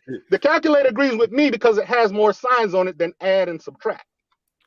Okay. But in the end of the day, it's going to be add and subtract. In the end of the day, it's still going to come up add and subtract. Look at it this way. Because of how many symbols and how many other things you use, either you're going to have water in your glass or you're going to not have water in your glass. It's that damn simple. Well, for every problem, there's a simple solution and it's usually wrong, okay? Look at it this way. You can rent for 20 years. You can pay a mortgage for 20 years. At the end of that 20 years, I'm going to walk away when I choose none. I choose none. He said you can pay a mortgage for 20 years. You can rent for 20 years. You are. I'm not going to rent. I'm not going to rent for 20 years or pay a mortgage for 20 years. I choose no. Whatever. But you said you are. How you going to avoid renting for 20 years if you don't buy? Hey, are you the owner of the house? How much you want? 300,000? 1, 2, 3, 4, 5, 300. That's it. Okay, I'm done. You have that. Do you have that kind of liquidity where you can? I'm talking about that. Okay. Well, okay. Look at it this way. Right now, right now you're renting until you're able to buy a house in cash. On the house. That makes no sense. That's the only way to buy a house, Bernard. That's the only way. That makes zero sense. To you, makes 0 sense. I know. To you, CENTS. Hey Bernard, I understand. Hey Bernard, I think we can kill this argument right here. We can kill this argument right here. I don't know about in your city where you live at, but I know they popped up in Atlanta. They popped up in North Carolina. They popped up in California. Rent to own. You remember that? Where you go in there and buy an appliance. You buy an iron that you could buy in the store for say you could buy it in the store for $24. But if you buy it for rent to own, then Rent-A-Center charge you $217. There you go. With interest, right? Wait. Let me finish this. Because this is going to make perfect sense to some of you who have a problem with simple math. All right? So we're going to replace mortgages with rent to own because that's all you're doing anyway. Rent to own till you pay it off. Okay? So you don't pay $300-something for a damn iron that you really didn't need. And then at the end of the day, somebody walks into one of these Walmarts or something and pay goddamn $14 for that iron and don't have to pay no interest on it, no nothing, because they saved their money or whatever they did, and they went in and purchased it right off. All right? You don't pay all that interest, and by the time you pay that shit off, it ain't worth shit in the first place. Yeah, the problem that doesn't apply to real estate. That doesn't apply to real estate. Whoa! I got it. The problem with your analogy or the fact that you're not averaging into the equation is that there's a possibility that you may do the equivalent of making payments on that iron that equal up to about $300, but then you never get to keep it and you never have enough money to go actually purchase an iron. So you just been sitting there paying on it forever, but never owned it. Versus if you would have just went on and rented to own the iron, at least someday you're not making payments. You see? No, I'm saying, listen to what I'm saying. When you pay it all right, you already own it, right, Bernard? You're comparing apples and no, I'm just making this. I understand that. I'm just trying to make it simple. You're reaching your pocket and you pay it outright. Right. That is the best way to do it. If you don't have the ability to do it that way, but you currently have to iron your clothes every day, so you're paying somebody rent that's equal to the amount that you could be renting to own that iron, then it's you probably doing it the wrong way too. Let me just get in here real quick. Hold on. Let me. Can I get in, please? Let me get in. Let me get in, please. One factor in there. Let me get in. Let me get in here, please. You can get in. Let me just clear this up. Okay, here's the thing. One thing we are. I gotta use the mute. I'm gonna I was responding directly to Jay Speed, so I'm gonna let him respond directly to me. I got your next project 20. Well, what I see SMO is doing, since he can't afford that damn iron, he's borrowing from his neighbor. And so what he's doing is borrowing from his neighbor till he can save up enough money till he can get his own damn iron. He haven't paid anything in. You understand? He haven't got in debt. And so one day he's going to walk in there and buy him a brand new goddamn iron.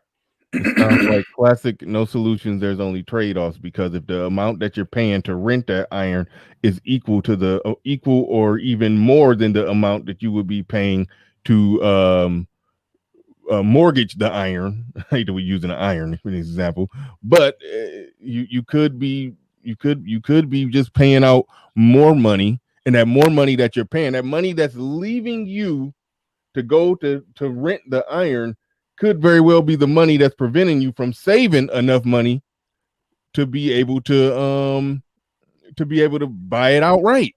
And not if you got a sucker around the corner who's willing to go ahead and lease that iron from you once you buy it outright. All right, same thing in the house. I know it's kind of confusing, but the same as the house. Really you buy that house already out. Look, let me just take myself. Okay, 2 properties, right? 2 properties, right? Wasn't worth shit. Tear it down, had enough money, built it, put like 24 rooms in it. All right, you understand what I'm saying? And then after that, I got it all right. Every piece of money comes in that house is mine. Everybody who rent from me comes from that. Now, if I went out there and leased that house and then go into debt, how do I get an upside with leasing that house and making the same kind of money I made just owning it outright? Okay, it seems like you just switched over to the other side of the argument. Here, I'll explain it. J Speed, I'll explain how you get an upside.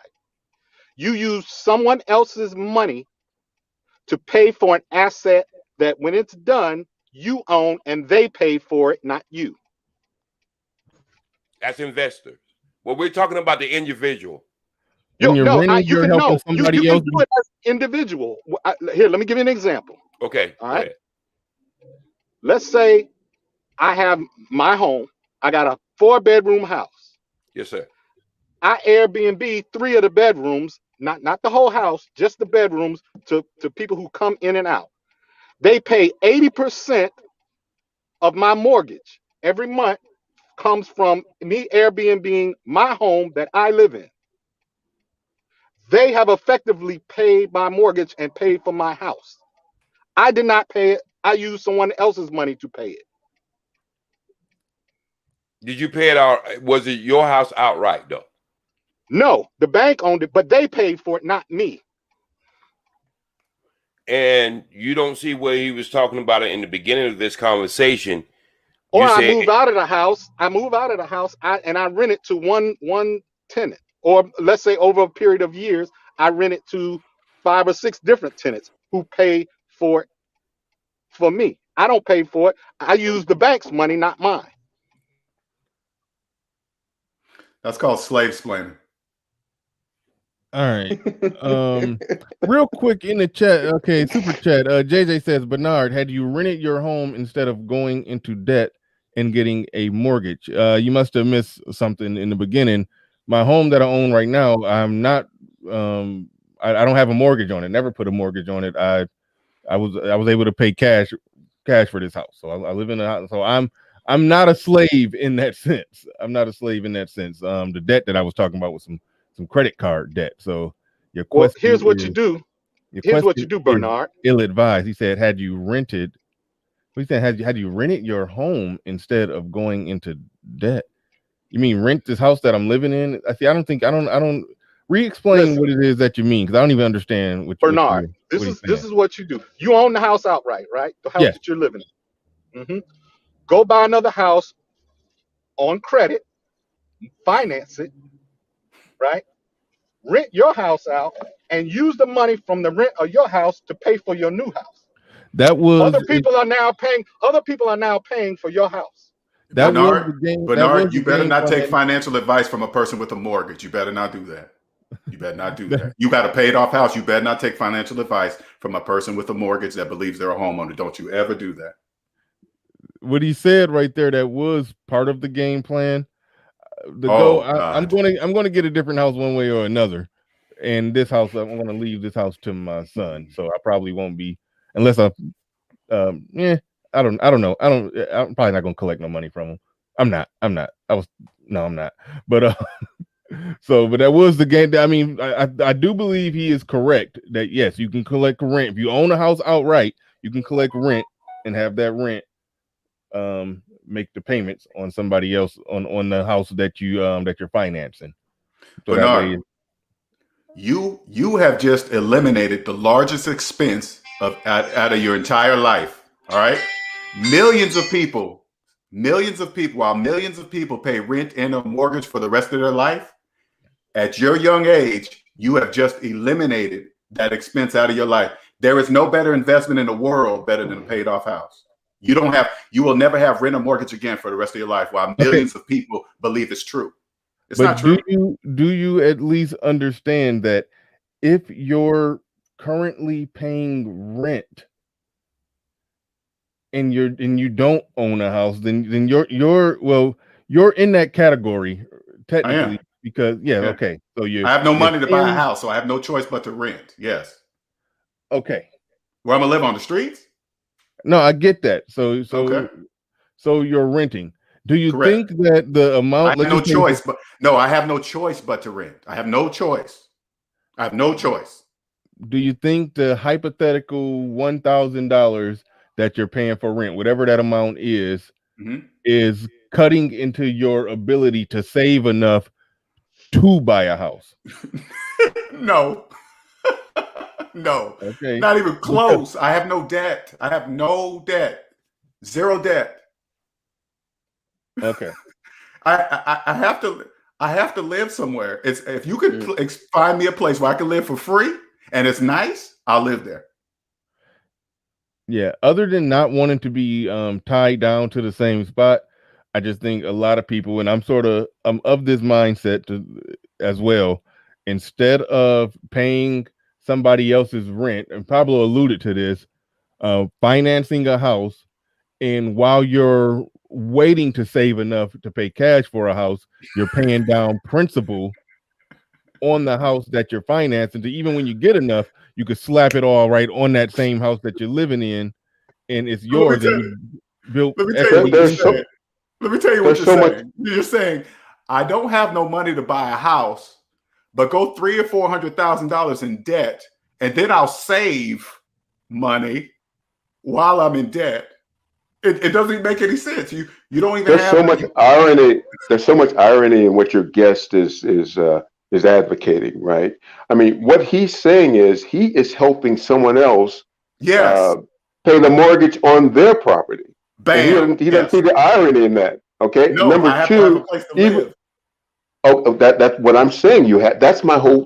That's the crux of my argument. You have to have a place to live. So why not invest? Why not invest in yourself? That's my point. Because I don't want to go $300,000 in debt. I don't want to do that. So what you're going to do is you're going to take the money that you're spending on rent and flush it down a toilet every month. You'd rather do that rather than having a part of that money that you're paying on rent. A part of that money comes back to you. Let me ask you, why do you think I'm flushing it down the toilet? Stop the show. Is Sick Lid a woman? All this time I thought Sick Lid was a man. Can somebody confirm? We got to stop the show. All this time I thought you was a man. Now I'm conflicted. Now you got that kissing emoji down there. Now you got the permanent block. Permanent block. Now you see why I got the dog, Bernard. Now you see why I got the dog. Has anybody heard this individual speak? A panel. Has the gender identity of Sick Lid been confirmed in these manosphere streets? What's going on here? Hey, Bernard, you got to be careful in this day and age, man. You gotta be careful. Why do y'all keep saying I got a mortgage? You better say it correctly. Say it politically I don't correct. have a mortgage. Why do y'all keep saying that? Fantastic. Your ear be to the streets, man. You snuffed out that Snuggles was a woman when we thought it was a guy. What is Sick Lid? Is this a guy, girl? I don't know. I thought it was a he, but hey, he's wrong about Snuggles this whole time. So I don't know. You sound like you on the moon. Something wrong with your audio. I'm using my earpiece. Let me get off. I owe this man Fantastic a huge debt of gratitude because he was the one that turned me on to you, Bernard, by the way. So I thank you, Mr. Fantastic, for that. Shout out to Fantastic for that. Appreciate it. Sick Lid, you didn't answer the question. Man or woman? We need to know. Man or woman? Yay or nay? And no vague terms.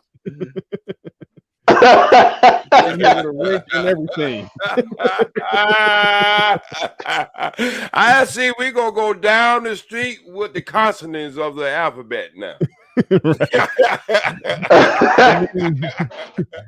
I'm with Bernard. I'm a woman lover, man. I'm with Bernard on this one. I can't deal with that other nonsense, but that's just me. Yeah. He says, is there a statistic that shows how many people who took out a mortgage ended up with the deed in hand? That's a good question. That is the point. That is the point of all of it.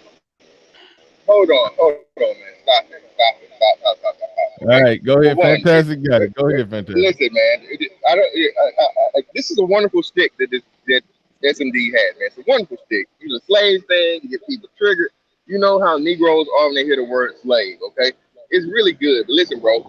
The majority of houses that are bought through mortgages. Okay, just because you get a mortgage does not mean that you have to take the 30 years to pay off the mortgage. The majority of the question that she just said, deeds and whatnot, and all these other things, mortgages, because people don't have tens of thousands of hundreds of thousands of dollars. Okay, the richest people, some of the richest people that get paid to tell other people how to take money, they say the same thing. Who was that Pablo said? Smart people, rich people don't use their money. They use other people's money. So again, everything he's saying, bro, this is just I don't even know what it is. This is this thing or whatnot, what have you. Again, listen, like you said, Bernard, or who's that? OG. Listen, Pablo. if you own an apartment complex, you know what that apartment complex is? That apartment complex more likely than not was achieved through a mortgage. They didn't pay cash money for that. You know what they do? They take the money you pay for rent to pay off and make revenue. You can do the same thing with the house, okay? Plenty of people do it every day. That's why all these real estate moguls and all these different things, they do that through properties. Hold on real quick, and I'm going to kick it back to you, bro. So again, this shit he's talking about, and he's telling you that if you buy a house, somehow you're doing it wrong. He's wrong. The math proves it. The stats prove it. The rich people that say they've gotten rich through through real estate proves it. Bro, if you are renting, you will never ever see any of that money back. There's zero chance, zero possibility of you making a profit or revenue from renting. When you own a house for 30 years, and more likely than not, like you said, you got to have a place to stay, right? So if you got to have a place to stay, right? The life expectancy on average is 70 years. So let's say at 18 years old, you start fucking working, and we know you're not going to be able to buy a house at 18 years old. So even let's bump that up to 30. Even at 30 years, okay, if you wait, you get a house at 30 years old. Okay, you have that house paid off. You have that house paid off by the time that you're 60. That's 10 more years of living rent-free, okay? Only thing you have to pay is property tax, if that. Mr. Fantastic, right, so come on, Mr. man. Fantastic, can we Mr. Fantastic, can I jump in just for 1 second to kind of, okay, there's a couple of things, okay? Number one, you're not taking into account the historically low interest rates. I mean, they're practically zero. So your point is practically mute as it is. And number two, even once you pay the house off, you still are going to have to make escrow payments. You still got to pay taxes. You still have to pay insurance. Are you trolling me right now, or are you being serious? What do you mean am I trolling you? My taxes in this area in near Washington are very, I mean, it's not a throwaway. Even if that's the case, all right, so even if that's the case, so do you have to pay just the taxes, which is going to be a yearly thing that you divide by 12? Mr. Fantastic, my comments were not directed to you, to get directed to our guests. I agree with you. You and I agree. I agree. I'm not arguing with you. I'm disagreeing with our guests, and I 100% agree with everything you said. So no, it's not. The point I'm trying to make is even once the house is paid for, you still are going to be paying for the house. That's my point, because you still have to pay taxes, you still have to pay insurance, and you still have to, of course, maintain the house and all this other stuff. So you're going to be paying for the house even if you own the house, as our guest suggests. And also, I like for our guests to speak to the historically low interest rates. I mean, for a 15-year fix, are around 2%, which is incredibly attractive. But even that, though, and I'm gonna say this, I'm gonna hop up out of here. You do not have to take the whole 15 years to pay the loan. That's his biggest thing. Agreed. Oh, you're gonna pay the loan, so it's gonna be double what you paid the house. No, again, like you said, you got the money, you got the means. What you do is you double up your payments, you do whatever you have to do in order to cut the time down so you don't have to pay all the interest. Again, man, and then furthermore, like I said, what happens, and especially to all these places, ask anybody that's had an Amazon pop up in their area what happens to their property value, okay? Ask them, all right? You know what you get to do? Again, good luck on staying in that apartment for 10 years, 15 years, 30 years, moving out of that apartment and getting some money back. Bro, there's people who literally had their money double up make money double up, and because over 10 to 30 year period of having that property, what happens? The price of living and the cost of thing only goes up. And even if you have a sink or a drop in it, more likely than not, everything's going to go back up because real estate is constantly this is the highest. This is a seller's market. Okay, people are paying. They say on average like $20,000 over market value for property right now. So at the very least, you stand to make $20,000 if you, even if you're quote unquote mortgaging a property, you can sell it and make $20,000 on whatever it is that you owed on it. So again, you can't do that with no apartment. Tell me the last person that made 20 G's moving out of an apartment. I'll wait. You got it, Bernard, man. I'm out. I think that y'all are like kind of complicating his point. His point is not like there's a lot of business talk. A lot of this stuff is about personal finance, and that having zero debt allows you to do, like, you can use all of the financial instruments, as I forget who said it. You can use all the financial instruments, investing, buying a house, whatever. You can use all of those things. The best way to do it though is to be debt free while you're doing it. So if you want to be Bernard and you're like, you get it. You're putting $6,000 into AMC. Put $6,000 into AMC while you're out of debt. You know what I'm saying? Like, buy the house. You bought a house when, I assume, when the market, during 2009, 2008, 2009 in the city, because I'm from Detroit. You know what I'm saying? In the city, you could have bought houses for super dirt cheap. The idea though is to buy the house. You know what I'm saying? Not to finance the house. And again, I think that people are complicating the point. The point is not don't make money off a house by using these instruments and whatever. Do it with no debt, because you don't own it until it's all yours and it's not being the bank doesn't own it. Until the bank doesn't own it, until you don't owe the bank any money, you don't actually own it. That's the point. Just simply that, on his face. Not all of this other, like buying apartments and business and this and the third. That's fine. Yeah. Most people don't own businesses, by the way. And this is also something that people need to know. Most people die owing, by the way. So like, some people pay rent until they die, and that's the only. But no debt to lead to nobody. But Bernard, that's complicating the point. Dying owing, like there's like at the because I work for a bank, at my job, because there are only like a lot of old people. When people die and they owe on the house, it is the most complicated thing in the freaking world.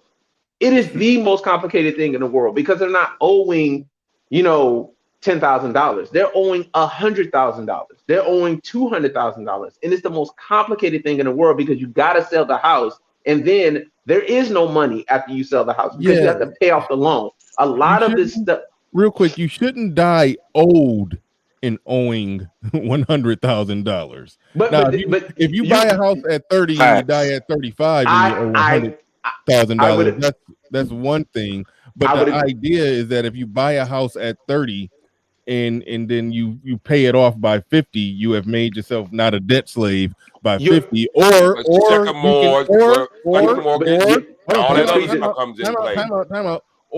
you can rent from 30 to 50 and say, hey, I don't got no debt, but you're still throwing the same amount of money. Your predisposition, though, Bernard, is that people are doing that. I say this as somebody who owns my house outright. So I'm being completely objective here. I got every right to pop my collar and flex and say, no, I ain't never paying no mortgage. You a slave, you pay a mortgage. Goddamn right you do, Bernard. You sure do. You better believe that. You better pop it harder. You should pop it harder than you do.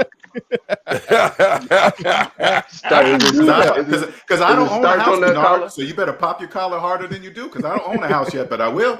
Believe that starch on that collar. Put some starch on that collar. You better pop it right up, like, and then make it this big above your head, like you a vampire or something. Right now. Believe that. You need to be crisp. You need to be all the way up there. Right, but Bernard, your predisposition is that people are doing that. People most often, when they get into 15-year fixed or 30-year, variable, they're refinancing. People are getting equity loans. What I'm saying. That's what you're missing. Like, as a person who works in the bank and sees this all the time, people are using credit. Like, the credit industry doesn't exist if people use credit the right way. If people, if Discover, if you're actually, like most people are saying, oh, I just pay it off at the end of the month. If people are actually doing that, Discover doesn't exist. Exactly. Discover doesn't exist. People are not doing what you're saying. They're not. 90% of people are not doing what you're saying. They're dying owing. That's what's happening. So your predisposition is that people are even. No, I think you're right that a lot of people, even if, let's say, $150,000 house, they end up paying. You know, they get the principal down to where it's 75,000, and then they find out somewhere along the way that, ooh, now the house is worth 175,000. Ooh, I can profit out 100,000. Then they end up pulling that $100,000 out, and then they pull the equity out, and then they owe it. This is the thing that people are missing. That's that everybody on the panel is missing. No, I said that. Yeah, but this is why his point is so important. He's not talking about business. Take business out of it. Apartments, all that stuff. Take business out, because most people don't own businesses. Only 10% of people really got businesses like that. No, we're talking about normal people, and what normal people typically do with credit is the thing that make Discover, Visa, American Express exist. They misuse it. Here's one slight problem with what you're saying. Normal people, because if we're talking about normal people, they typically don't make enough money to pay, over $1,000 in rent, and also make enough money to put, and also make enough money to save up 150,000 to pay cash for a house. Bernard, you know what you need to do, man? They're typically not able to do both of those at the same time.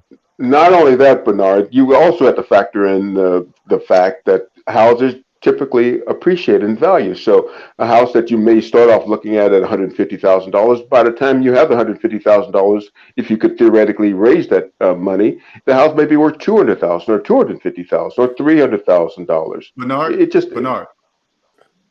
Bernard, I'm listening. What I strongly suggest you do, man, stop worrying about what slaves are doing with their money. Okay, who cares what they do?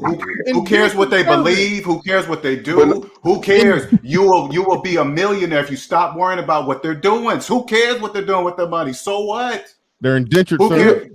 This is what the average means. Let me say this real quick. This is what the average means, Bernard. Millions upon millions upon millions of people making the same financial decisions as one. That's why they're considered average. So whenever you hear the word average, understand that they're not talking about me. They're talking about slaves. I don't care what the average car note is. I don't care what the average mortgage payment is. I don't care what the average credit card payment is. That's none of my fucking business. That's slaves' business. And Bernard, there's one more important thing, Bernard. Somebody's asking me. Hey, that's one more important thing, Bernard. One more important thing. The average house in California now is $500,000. Yeah, okay, nobody lives in California. Okay. No. I live in California. So no. This is what I'm just saying. I'm trying to make a point here. So you go tell me by the time this guy gets a mortgage that he can move somebody in his house to pay that mortgage off. That's what people making people believe that. See, right? Because you cannot get that kind of rent out of a person who's living in your house. I don't know who exactly was. I think that point was made. No, I'm just saying they keep throwing this out that you can move people in your house and it's gonna pay off your mortgage. No, I got a problem when people just flippantly say that, because they're going from somebody, just being a homeowner buying a place to live into somebody, getting into the business of renting or Airbnb and all of that. And that's right. Those are best case scenario situations. Like even with I think it was Pablo. Hold on, real quick, yeah. Hold on. I'll address that in just a second. I gotta acknowledge some super chats. Shout out to Snuggles in the building. She says his point is, until you pay off the mortgage, you are a slave to debt. Once you have to make payments or anything, you are in depth. That is the math. Shout out to you, and special shout out to hold on, because she get a little upset when I don't play her little. Hi, I'm Snuggles. Yeah. Shout out to Snuggles. Appreciate your super chat. Gochin in the building says, "Shalom, Bernard. Pop your collar and flex as a homeowner, an actual homeowner with it paid off." He says, "You are a member of an elite club." Absolutely, but I mean, listen, the best way to get in that club, man, start looking for those foreclosed houses.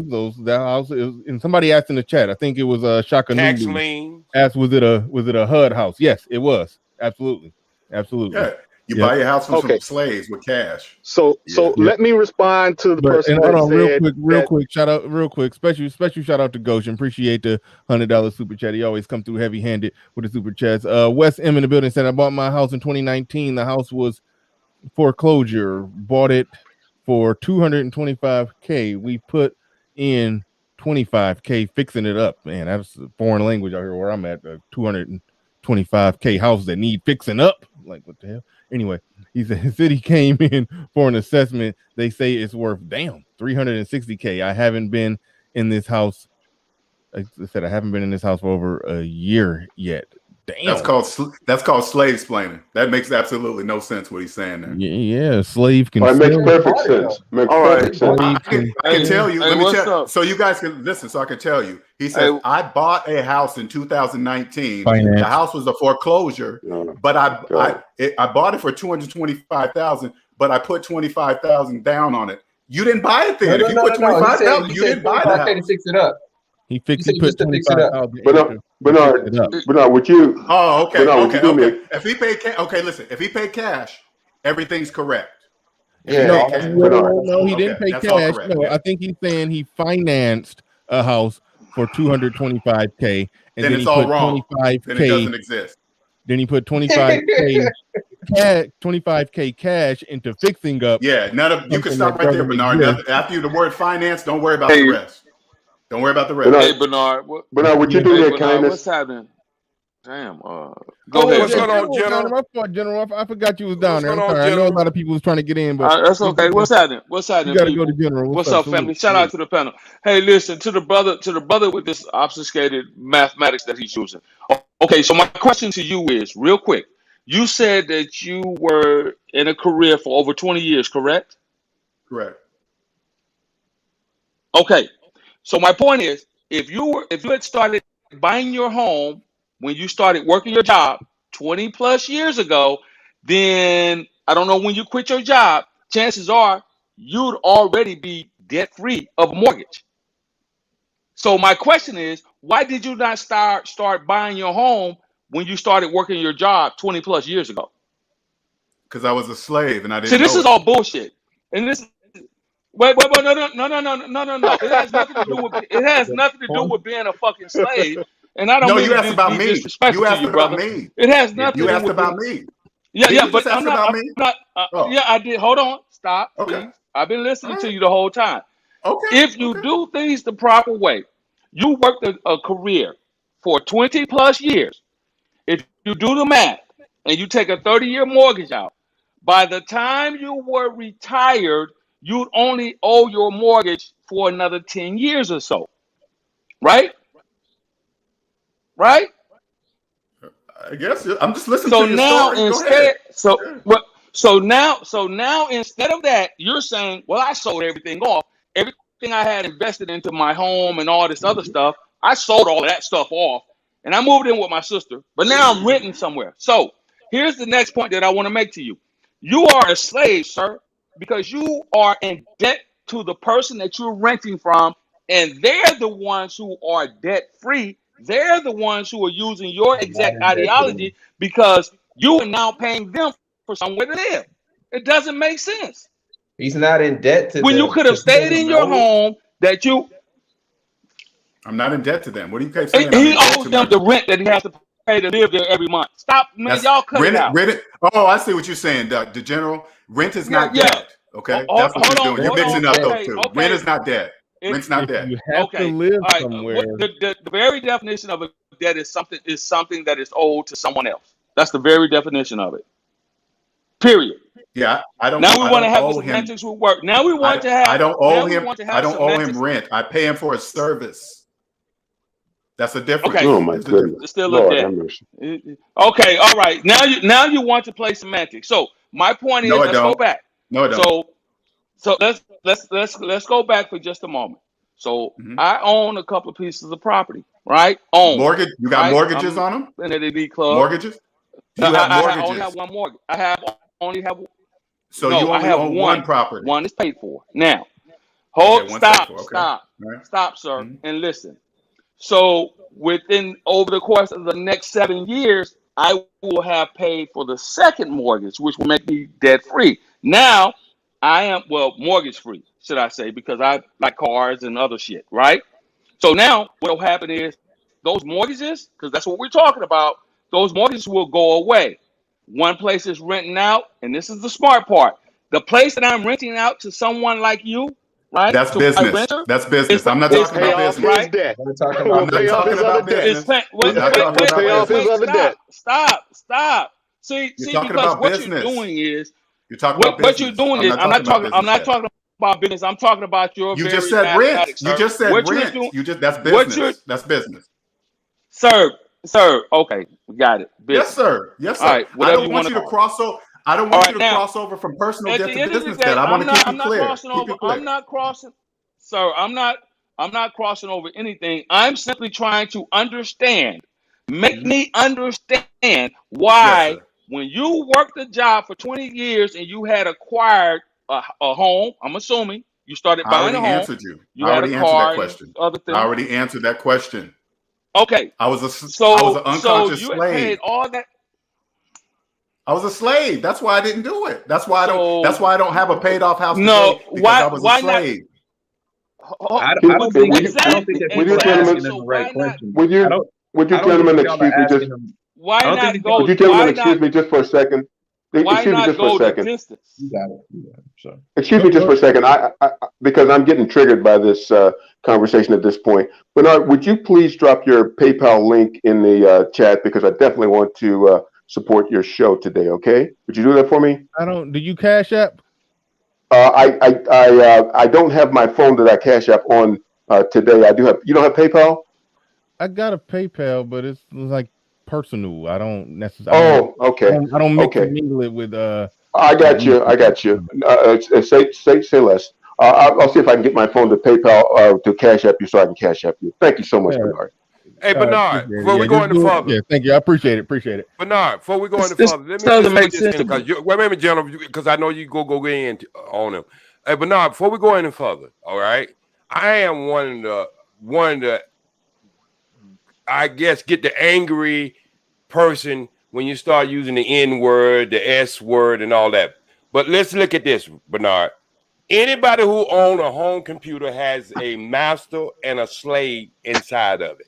So I understand the terms that he's using. He's not talking about black slave, people who was enslaved in this country. He's using it in a term that Bill Gates used it in every one of his damn computers. If you ever put another hard drive in your computer, so let's just get off of that let's stop and go forward. belaboring that point. Like, I think that we're asking LJ, is LJ right, sir? Yes, Sorry. sir. Yes, sir. Okay, I think that we're asking LJ the wrong questions. The question that we need to ask LJ is that, what is his net worth? I don't talk about that. Kind of the bottom line. Like, what is his net worth? This is the reason why I don't talk about net worth, because you will get the assumption that I need to prove myself to you. Not just saying you, Mike. Not saying specifically you, Mike and Vince. I'm just saying in general, right? And I'm with you, by the way. I'm speaking for you, not against you. I'm speaking for you. Yeah, I can hear you. Trust me. It's a language, and I understand. You fully understand what I'm saying. Okay, it's a language. Well, the reason why I don't tell my net worth, because I don't want people thinking I have to prove myself to you. As long as all you need to know is that I got $1 in the bank. If you're in debt, I have more than you. That's all you need to know. So everybody ask me, my net from now on, my net worth is $1. Period. So don't ask me that question no more. And the reason I say ask the net worth is the reason I'm saying ask the net worth is because what people are assuming is that he has $0. Correct. Nobody. I'm not assuming that. Assuming that. This is basic, it's simple. I simply wanted to know if you had a career for 20 plus years and you were already buying a home, the average I mortgage answered is that 30 question, years. man. I already answered that What's question. what? Because I was a you realized that slave. you were I was a slave. okay, That's and why you I didn't do it. so I instead just answered that so wait, question. hold on. I got it. So instead of saying, "Hey, I'm a slave, so I'm retired now. Let me go ahead on and take the rest of my little money that I have in my 401k and get off and under being a slave and just pay the I'm not house off. retired. Now I I'm don't not have to pay retired. rent. Now I'm truly not a slave. Come on, man, it makes no sense. I And agree then with you. I It's also don't know. too, I don't know fantastic. and what then you're also talking It too, makes about. no. I have no we're It talking idea. makes. about It I have makes. no idea what you. It It makes. also doesn't. too, Whatever sir. you're saying doesn't Because make any I sense. would You're tell. right. I would. Okay, so no, it does because I'll explain it to you. I'm Okay. active duty military. I've been doing this for the past 24 years. I've been buying my property, right? I bought the first property pretty much cash. I used the money from a deployment, paid it off, little house, no big deal. The second property I took out a mortgage on it, Congratulations, right? by the I way. rented that property Congratulations out for and it's that. now paying for the Congratulations. property that I'm in now. Stop, Mm-hmm. stop, stop, freeze, stop, Oh, freeze. So okay. All right. now the house that I'm in now. The house that I'm in now, I have a mortgage on it, right? That I live in now. I have Yes. a mortgage on it, right? That house in 7 years will be paid for, right? Okay. I would then be debt free. I would then be debt free. If I just Okay. jump up and say, "Oh, I'm a slave. Let me just drop this mortgage and sell it off," after I done invested 20 years in paying for it, it makes no sense. It But that's not doesn't. what he's telling. That's not what he's saying That's to not what I'm do. saying. I'm not That's saying what That's he that. not even said. close to That's what what he's he saying said. to But do. no, stop. Hey, bro, come on. That's what he said he did. He realized he woke up one day and said, "I'm a slave. I'm gonna sell off Yeah. all my shit and go stay with my Yeah. sister." But you And didn't now I'm ask renting him a how much he place. owed on the Come on, house. man. You didn't ask what he owed on the house. You didn't ask how many years he had on the house, how much Was he it more? owed Exactly. on the house.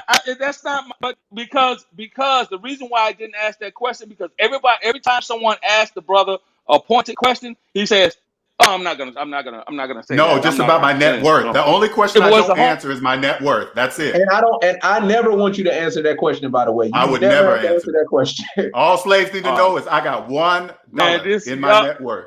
$1. A Okay, lot of this is my predispositions question. in these all right. questions. In We these, we we rounding out towards the end where we're gonna go around and do closing thoughts, closing statements. But one question I do want to ask you, and it may trespass on the territory of stuff that you don't want to answer. Well, maybe so, maybe not. I'm just curious. How close are you to um being, and it's sort of a loaded question, to being able to pay cash for the house? Because I mean it's a loaded question because it depends on where you're at, how much of a house you're trying to buy, No, or it whether or doesn't. not you It doesn't matter where. somebody like me. Like I found a foreclosed HUD house that as far as I'm concerned, they was giving a house away. Like I got it dirt cheap. So I don't know if you're looking for something like that or if you gotta save up $180,000. So No. but anyway, wherever just understanding that those numbers could be anywhere. It could be anywhere from Only for 150,000 or slaves. 20,000 or whatever. The housing market doesn't matter to me. So what's your projected time if you just had to guess how long you think it'll take before you can actually slap that money on the table? Boom. I predict the Cash housing flow. market crash. I predict the housing market crash is going to happen probably in 2 to 3 years, and then I'll buy. right, exactly. Oh, so it's almost like it's almost like you No, got the money. I'm watching all the slaves buy it high, and then when it crashes and everybody gets foreclosed on, that's when I buy. I buy 2 houses for the price of 1. That's sort of what I did, and I didn't strategically plan it out like you. I just happened to have the money at the right place at the right time when the If market. you were not in debt, you would have knew exactly when to buy. If you were not in debt, you would have knew exactly when to buy. Okay. All right. That was my last question, but we can go around the room. Pablo came back in, so go ahead, Pablo. We'll start with you. Go, Pablo, General, Mike and Vince, OG, and then back to saving minus debt. Go ahead, Pablo. You got it. Okay, so the word business keeps being thrown around. Anybody can be in quote unquote business when you finance property. I won't use his word ownership. Let's just say finance real estate. Anybody can be in business. Let me show you. My mother earned $18,000 in Airbnb revenue on the home that she lives in. You're talking business Okay, again. I don't do it's a business. luxury home. It's a luxury home that she lives in. There's no I'm just saying I don't mom and understand pop anything shop. you're It's asking not me. I don't business. understand any of that. Anybody can be I in don't this have an answer business for then. it. I don't Okay, have an well then answer for it. anybody can be in this business. Anybody that owns a home can be in this business. Okay, anybody that finances a home can be in this business, right? She earned $18,000 in revenue. Her mortgage is for the year was $16,200. So let's do the math. 18,000 minus 16,200. She was in the good $1,800. That means people like JT paid her mortgage for her. Do you want to be JT or do you want to be her? I just want to be me. Okay. I don't care what slaves do. Most people buy a house. They got to live in it. So I'm not rehashing that. Okay, so Go ahead, General. You got I'm it. gonna say this, Bernard. Hey, I appreciate you for having me up. But Oh, no doubt. anybody that has ears and that's accustomed to the English language can understand that he's using stick terms and stick words to get people to buy into what he's selling. And it's no different than what the rest of some of these other jackleg preachers out here are doing. They use stick words and stick terms to get you going to hell. That's to get you going to church and pay them money. I get it. I don't know what he's charging, if he's doing consultations or whatever he's doing. He has a YouTube page, so I'm assuming he's taking donations, making money off everybody else, like other people are doing, and that's fine. Wait, I'm real not quick. gonna That's a knock. good question. Do you I'm not gonna knock. hold on, real quick. Do you do personal consultations? Correct. Okay. Yeah, I didn't know that. Mm-hmm. All right, Yeah. carry on, General. It's a form of business, which is the term that he hates to use. Now, so it's really, really simple. It's to trigger people into tuning in, paying him so that he could ultimately reach his goal. I'm not going to knock the man's hustle, but it's simply, I'll go back to what I said earlier. The way that life is set up for most people, the average people, whether they buy into it or quote unquote are slaves, as he likes to put it, it does not matter. If you were buying a home and you invested 20 years on a 30-year mortgage and you decided to throw all of that up in the air to rent or move in with your sister and now say, well, I'm just going to buy cash and that way I'll be rent free, when you could have just stayed in your home as you still have a job now and finished paying off your mortgage and been debt free anyway. But instead, you would rather make someone else rich by paying rent. Doesn't make sense to me. Thank you, Bernard, for having me. You gentlemen have a great day. I wish you luck, brother, but that's a scheme, and I get it. Thanks, General. Go ahead. Okay. Mike and Vince Perkins got it. Go ahead. All right. First, I want to start off with saying I think Little Big Nate owes me some royalties, because I think I was the first person to say Little Big Slave, so I want my royalties. But first, the idea of being debt free is a very free thing. I'm debt free myself. This is why I agree with what I can tell by the way you're speaking. Right. This is why I agree with what the brother is saying. The idea of being debt free separates you from average people. Average people do it the way where they die in debt. Mm-hmm. You know what I'm saying? The average, like, student loan debt is $2 trillion. You know, purchasing, you know what I'm saying? Just in the Black community, we have $3 trillion worth of purchasing power. That sounds great, but that's also a lot of debt. You know, a lot of these things, a lot of these predispositions with regards to average people, what the average person has to do, I don't think you want to be average, because the average person dies in debt. That's first. You know what I'm saying? Secondly, a lot of these definitions, these loose definitions of what debt in the financial world means, you're getting a little away from what debt is. Debt is associated with a loan. Debt is not just, oh, you're paying rent, so you owe them rent. No, that's like actually realistically paying for a service. Loans and debt are usually associated with interest. So if you borrow from the bank, that is actual debt. If you borrow from a credit card company, that's actual debt. If you owe rent, you're paying for a service. It's just like paying for cable. You know what I mean? There's no interest associated with that. We're using very loose definitions with regards to the financial How old world. are you, man? How old are you? I'm 41. Oh man, nice. Okay. All right. Go ahead, man. I didn't mean to interrupt you. All right. Yeah, no problem, no problem. And then lastly, with regards to scheming, I don't think that the things that he's saying is about scheming. That's just that's very. I think that's very, very. That's sort of rude. Scheming. Yeah, I mean, a lot of people use provocative terms to, you know. Yeah, like even your I don't got a problem with that using. Even your thumbnail is pretty. Exactly. If I may, Bernard, real quick. If I may, Bernard, slaves. let me recant the statement of scheming. Let me recant the statement of scheming. I said, as I said a minute ago, I won't knock his hustle. It's a business, which is the term that he refuses to use. That's all. I apologize for using the word scheme. I'll use the word business instead.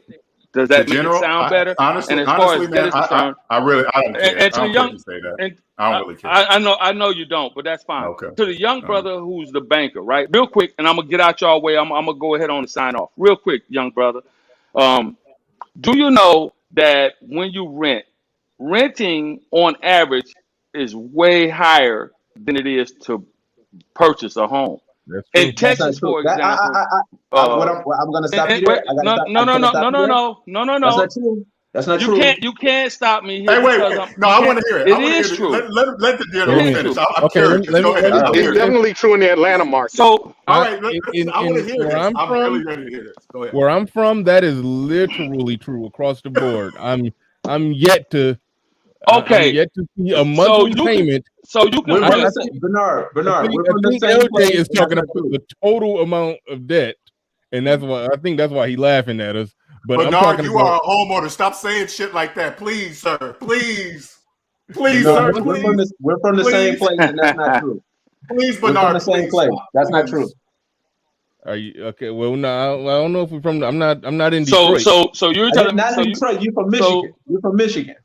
Yes. Well, like I said, that's not true. That's not true. It's literally the case, right? It's literally the case in my city. I'll speak for my city. Okay. Across the board, that's the case in my city. Okay.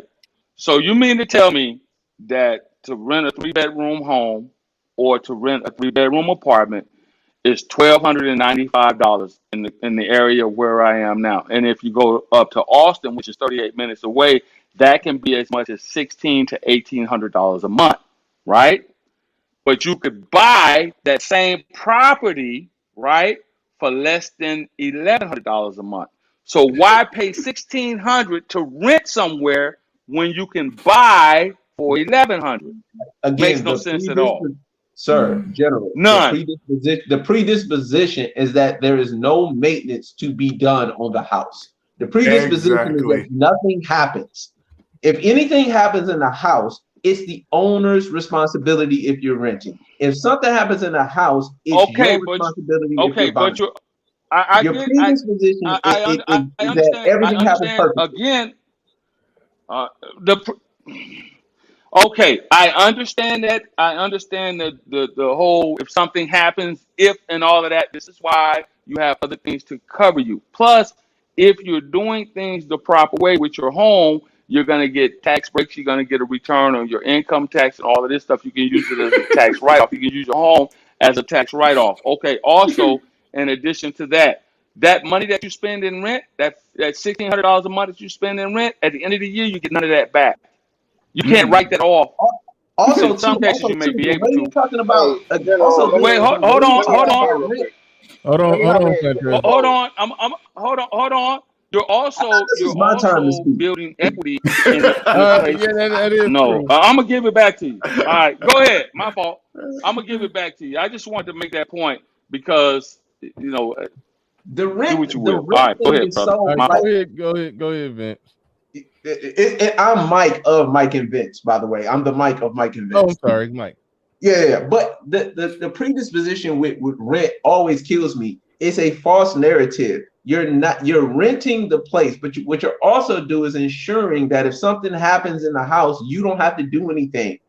That's the part that you're paying for. You're paying for the peace of mind of if, you know what I'm saying? Like we just had a rainstorm here in Detroit, and everybody's hold on. That calculator don't care about peace of mind. You can't try to throw that in there. Hold on. No, what I'm saying is that not peace of mind in the sense of like adding and subtracting. Literally, basements flood, right? They have basements flood. It's not your responsibility. You have insurance. No, it's about the math. You should be able to. You can run the numbers on how much absolute needed have to repair it expenses does the average homeowner have versus the money they would save buying a house versus the paying more in the rent. I don't know if the math add up. Still less than rent. Bernard, you're supposed to be nicer to me because this is my first time on here, man. but for real, I appreciate it. I'm gonna yield the floor and just pass it on though. But thank you, Bernard. All right, shout out to you. And hey, man, you said you brought some good stuff to the table. It's your first time up here, man. You acquitted yourself well. We'll probably. This shit, I might hit you up on the email. All right, we're gonna let Fantastic go, and then J Speed. Can't hear me, bro. Your volume, you kind of low. It might be a good thing if you start yelling at these. Can you hear me now? Is that better? Turn up? It's still low. Shit. Well, hey, I'm like I said, I'm on an earpiece. Listen, bro. Listen, dog. All right, if y'all want to keep paying rent for life, I don't give a damn how many semantics you put it there. Anything you have to pay in order to fucking survive is the same as a debt, okay? There's no ifs, ands, or buts about it. Like you said, you have to have a place to stay. The difference is this. Within 15, 20, 30, however many years it is, you can actually own that place, turn around and sell it and make a profit. You will never, ever make a profit from renting, okay? This again, it's a stick, like you said, and again, he's doing it for his business. That's all I'll say. Okay, all these people that claiming this debt-free bullshit or whatever, bro. If you're debt-free and you still living paycheck to paycheck, what good is it? It's just a term, just like anything else. Just like if you make 6 figures or 7 figures and you're in debt to the point where you don't have any extra fucking money, you living paycheck to paycheck. It's the same thing. Debt is not a fucking paycheck, and you debt. Very easily, sir, because you only have enough money to survive from every paycheck you get. Don't do this, bro. Like you said, you new here and you're not built for this. So fall back and be quiet while I'm talking. So like I said, easy. So like I said, I said it respectfully, Bernard. I mean, it's like what he asked a dumbass question. That's very dumb. If you have $100 and you and all your expenses for your rent or whatever comes out to be $100, that's all you make. What does that equal, sir? You live in paycheck to paycheck. It's very simple math. You're welcome. Now back to my point. Again, man, if y'all want to follow this BS stick about this and the other, man, and again, one of the best ways to fucking make wealth and get yourself into the next level of class, okay, is real estate. This is not up for discussion. It's not up for debate. You can look this up and find it for yourself. And the general was exactly right. The average rent is more than the average mortgage. Okay, that is a fact. On a national level, I did a topic concerning this in direct response to saving money debt, and the average of across the nation for rent was something like $1,200. Okay, $1,200 worth of rent. And the thing about it again, once you get to the point of where your mortgage is paid off, you don't have rent. You have those expenses that may occur.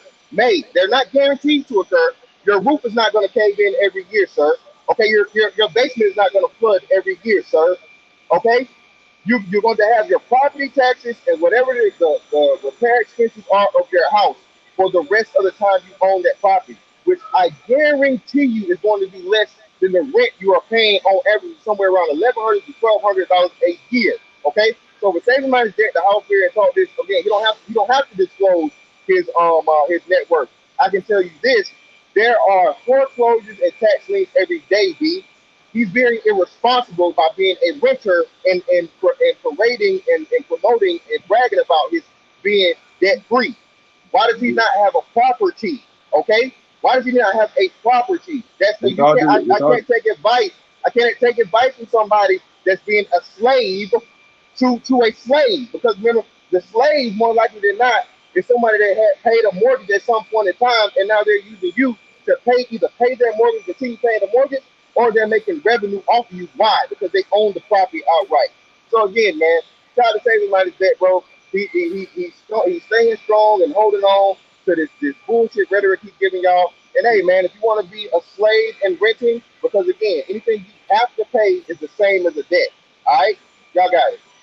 With respect, can I say something to that? I kind of want to keep just one thing.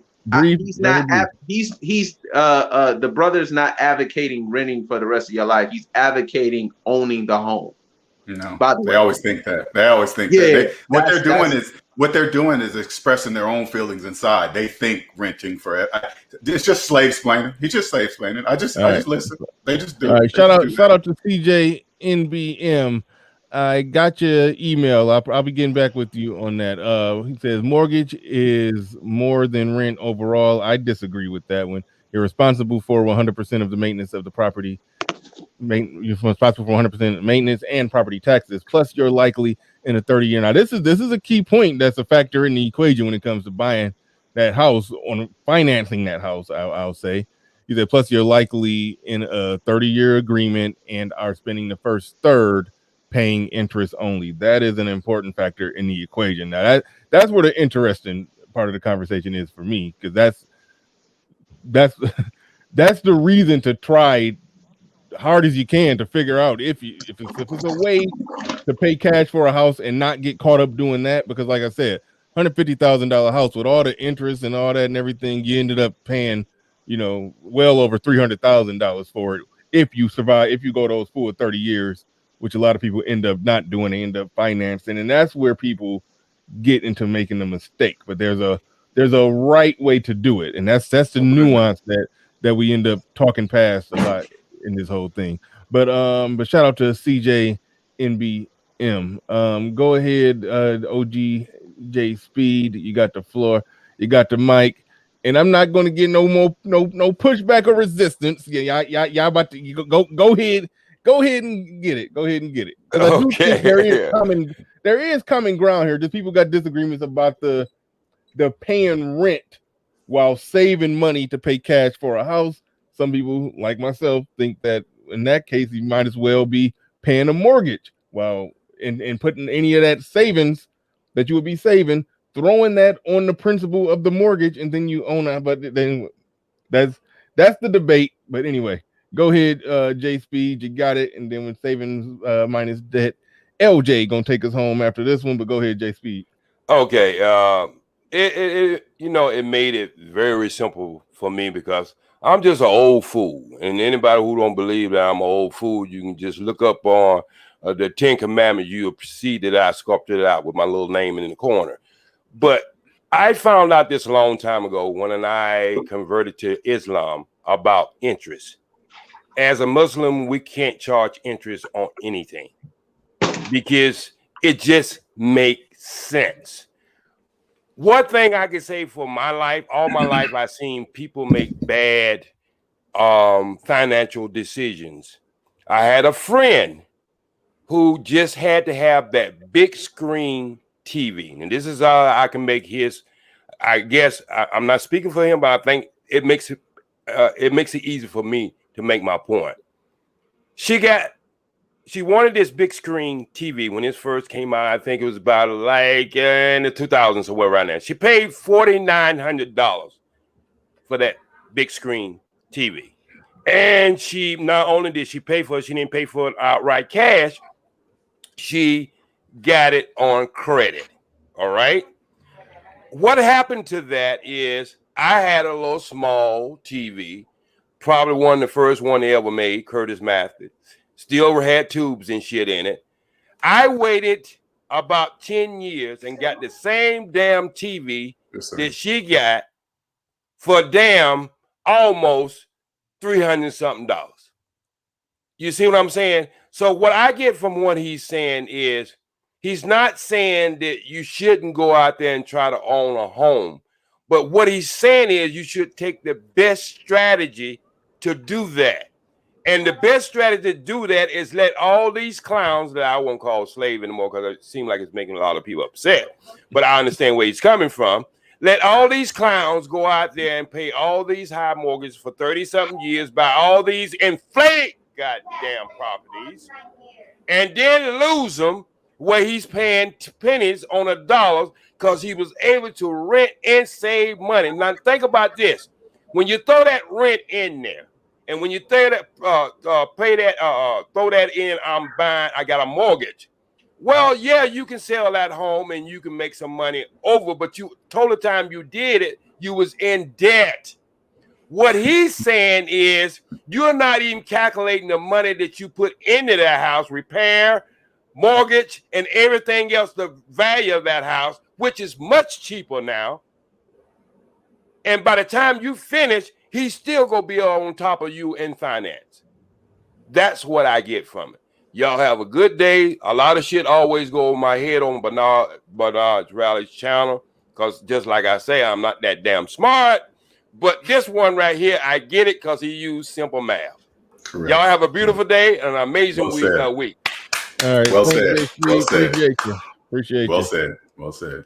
All right. All right. Go ahead. LJ, you got the floor. You got the mic. Take us home. All right. First of all, thank you, Bernard, for having me on your show. I appreciate it, man. Moderators, as we get up out of here, be dropping the link. Drop the link. Get his link spammed out through the chat room, so anybody in here who not subscribed to him can go and subscribe to him. Make sure that y'all get the link spammed out through here. Hopefully y'all was periodically doing it throughout the show. I'm bad at watching the chat, but go ahead. Well, first of all, Bernard, I'm gonna bring you over kicking and screaming. I'm gonna take you out of that world, man. You right here at the edge, okay? You right here. I like everything you're doing. I say he just needs this one piece to get him out of the debt matrix. Anyway, just so people know, I want you to understand, if you want to, SMD helps you own yourself, okay? I don't own math. Math was here before I was born. It'll be here well after I'm dead. All you got to do is trust your calculator. Don't worry about what slaves are doing. Don't worry about how slaves think they can buy houses and pull out equity and whatever they do. You just let them do what they do, because without them, the economy could not exist. It could not exist without slaves. It could not. I'm never wrong, ever wrong. I'm different than any other channel on fucking YouTube, because I'm never, ever wrong. All right. And this is what I do. I help you own yourself. Once you own yourself, virtually everything's unlimited. You can do and be anything you want to be. But step number one, you have to own yourself. That's it. Right on, right on. Thank you very much, man. It's a good conversation, man. I love conversations like this. Love conversations like this. I didn't know that you was even doing consultations and everything. I didn't. Oh yeah, I do all that. Savings-debt.com is my website. You can sign up for a consultation. Yeah, get that in the chat real quick if y'all can. Savings-debt.com. There you go. And then I got I sell these shirts, just in case you guys want to know, on Shopify, savings-debt, saving-debt or something like that. I can put it in the private chat so you can see it. But because I can't do it there. Come on, fantastic. If you got to get one more punch in on the way out the door, fantastic. 1,200 a month, 45 years, rent 300K, mortgage 30 years. That's a real math. Look it up. The homeowner can sell the house even after spending less, and the renter is a slave to still pay rent. Yeah, see, this is where, look, at this point, I'm like, he's not opposed to owning a home. It's just slave I mean, yeah. LJ's not opposed to owning a home. He just believes you should go about it a different way, and we're just gonna leave it. We're just gonna leave it right there. We're just gonna leave it right there. You know, put it this way, so people understand that I'm not against mortgages. I'm not against mortgages. You're probably asking, which mortgage should I get, LJ? The best one in the United States of America and nothing less. That's it. Just get whatever the best one in the United States of America is. That's you want a mortgage so bad. If you want it that bad, you get the best one in the United States of America, whatever that one is. Shout out to the Perfect Storm, says Airbnb, whether you have 100 guests or 0 guests, the bank wants their money. Shout out to the Perfect Storm. And we about to get up out of here. I'd like to thank everybody for hopping on board today. Appreciate each and every one of you. Everybody who liked, shared, subscribed. Hit the Cash App, the Super Chat. Shout out to D-Rock Den, who always hit the $5 every time I come on. He hit $5 on the Cash App. I always forget to shout him out. Shout out to Theo. I'm about to say this government last name, Theo Waff. Shout out to Theo Waff for becoming a Patreon. Shout out to everybody who helped keep this show going and rolling, participating in any way that you do. I appreciate all of you. And with that said, we are out of here. Peace. Today's show is brought to you by the Division 6 comic book, created and produced by Michael Varner and executive producer Theodore Young. Division 6 is a James Bond meets Mission Impossible like geopolitical thriller. The protagonist is Seth Banks, an African-American male genius in cryptology and economics that secretly works for a rogue organization of the CIA called Division 6. Be sure to click the link in the chat room or in the video description to view the comic book. New chapters are added bi-weekly.